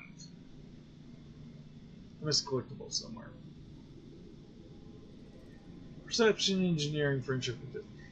The problem here is I'm full up on perception.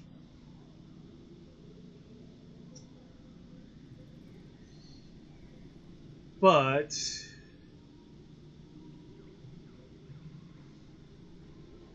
I want to do all these boss bits. So let's survey the ridge. And like last time, we're gonna just run by everything unless we see something that we just really have to do.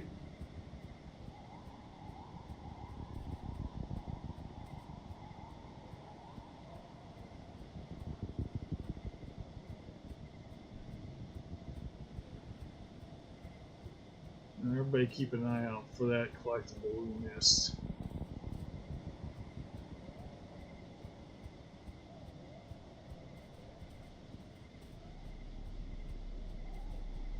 There it is.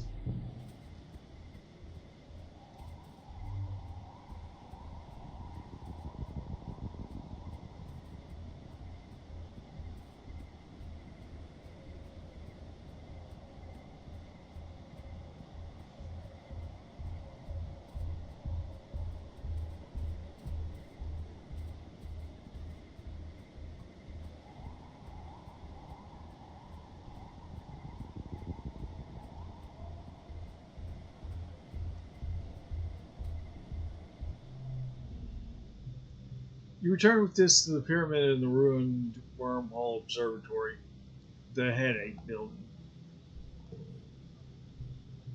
This again? This has unsure. Are you sure you want to go in there? You approach the large pyramid in the center of the complex. Beside it is one of the smaller elevators, a little monolith with a round iris door. This place, your head throbs with it. Even standing outside, you know there's something down there. Badly. Is this building hurting you? Just asks when he sees you rubbing your temple. Find a way in. You look for one of those elevator monoliths near the pyramid and find it, but it's overgrown. If you vines, you can push through them. Shows you Geiger counter. Push through. 28 stress. The radiation illness. Still working. You descend beneath the ground. It opens a kind of antechamber room with an exit at the other end, leading to the heart of the pyramid. 8 stress. Keep going. Fog slowly clears from your eyes. Your head still hurts, but you can think again. This looks concerned. You're going so far as to reach out to you, steady you. Are you okay? Try to explain it to this. Nothing new here. You don't look so good. Keep going. Erase stress. Tough it out. Keep going. The bottom of the hallway. More crystal panels. 2 realities. 1 more room. 18 stress.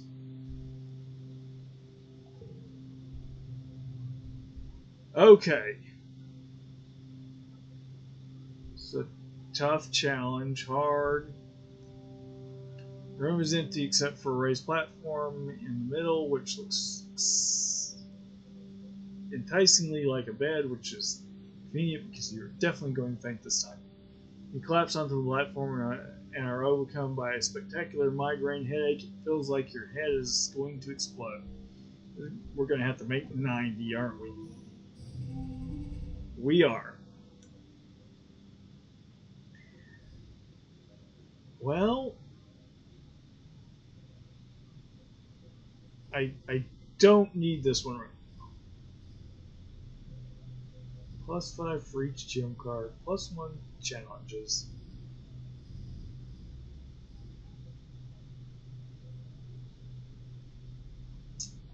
Okay, +2 strength cards.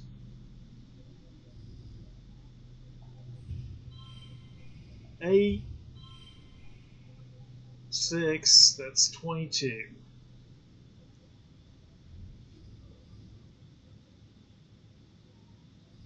Draw a card, mushroom log. I can raise this to the 6 to an 8.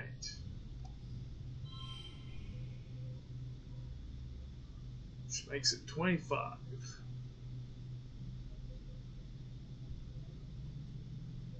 Next round.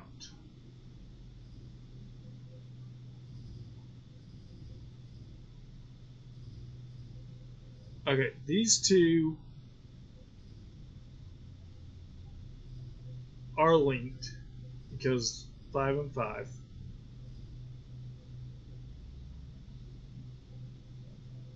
That one needs to be with that too. +1 to the card. Left.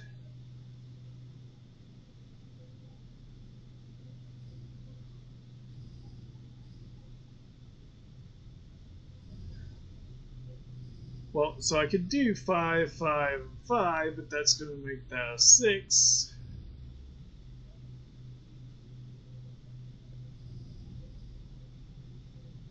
And a 6.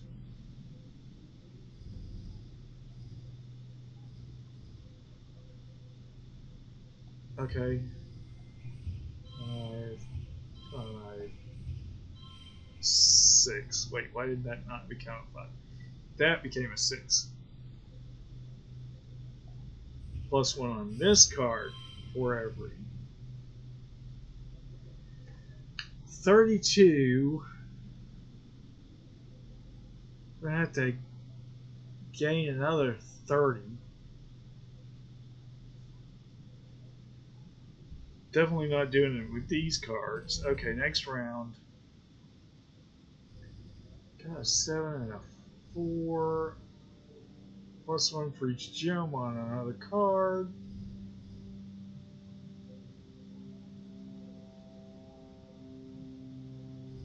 +1. Okay.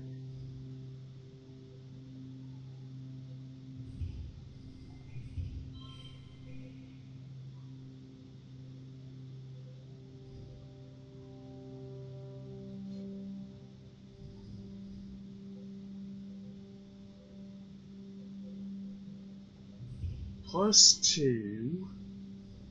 +1 for each gem on other cards. I got a 7, which becomes an 8, and a 4 that becomes a 5. Or, I guess that was a 3. Or they already have +1. They had +1 because they were wild, which means they were red. I will take the win.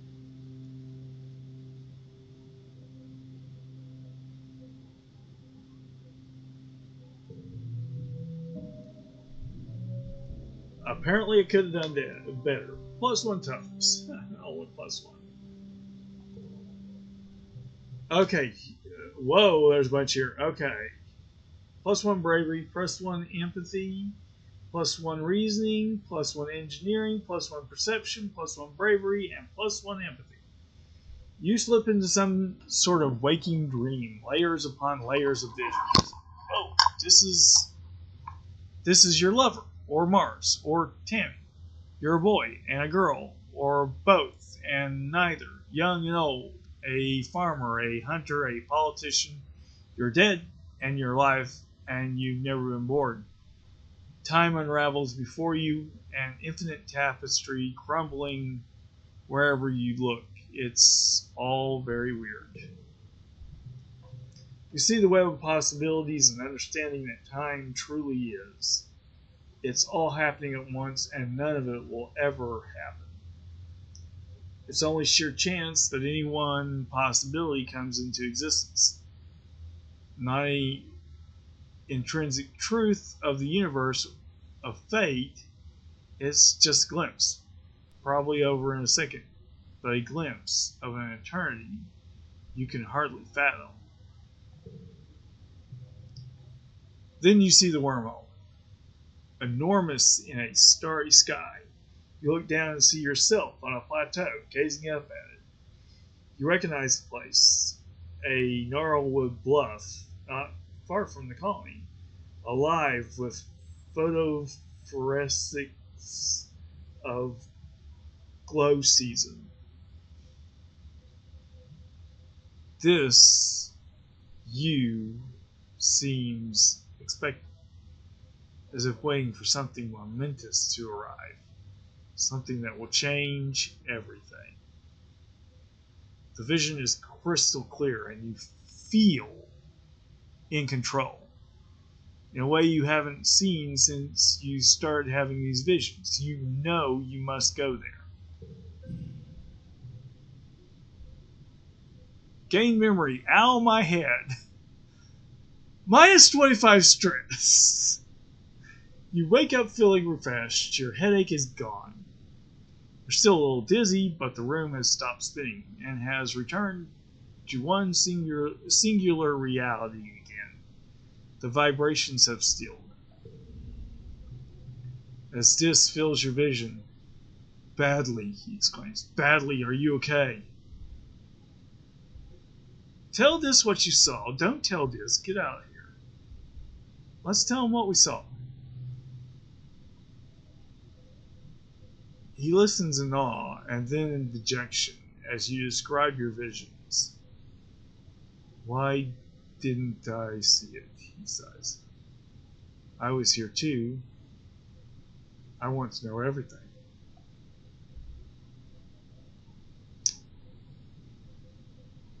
Tell him about your dreams, just focus on the science of it. Tell him about your dreams. You tell this about how not only did you see all these visions, but that you believe they're real. You've lived them, or some of them, anyway. They're as real as the life you're living now. He listens intently, then nods. "I believe you," he says simply.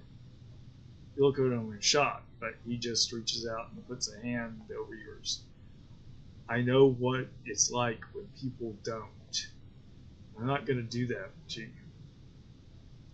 You don't know what any of this means yet, but you're one step closer to figuring it out.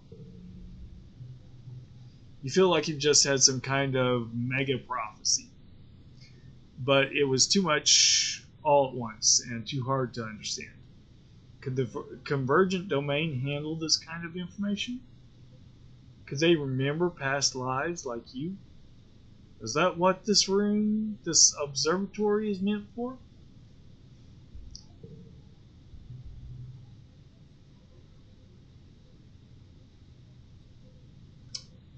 The only thing you remember clearly from the vision is the image of yourself during glow season, standing at the top of the gnarlwood bluff just outside the colony, waiting for something. Unlocked Explore, Glow, and Expeditions. Interesting. Keep exploring, go home. Let's keep exploring. I can now use this to go home.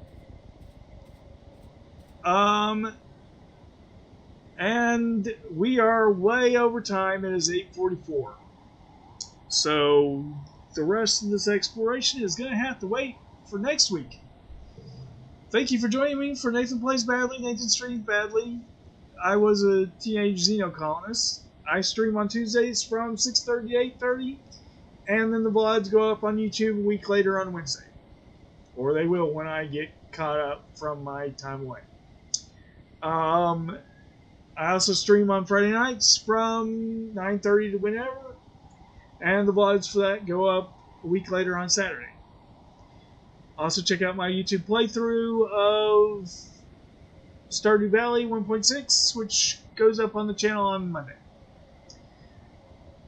If you want to get in touch with me on social media, my X is at Nathanplaysbadly, and Nathanplaysbadly on Facebook, Discord, YouTube, and here on Twitch. Also, we have a Discord server for the channel. If you want to get on that, that's where I do most of my communication with the community. If there's going to be a delay, if there's going to be a cancellation, if there's going to be... I even put a blurb on there when I'm starting to stream. If you want to get on that, send me a friend request on Discord, and I will send you an invitation. Thank you, and goodbye. Hey, it's Nathan Plays Badly here. If you like this video, please leave a like. If you didn't like this video and you want to leave a constructive comment about what you think might make this video better, I'd also appreciate that. Also, you might see my picture down here. Click on that and subscribe. That would be great too. Thank you, and goodbye.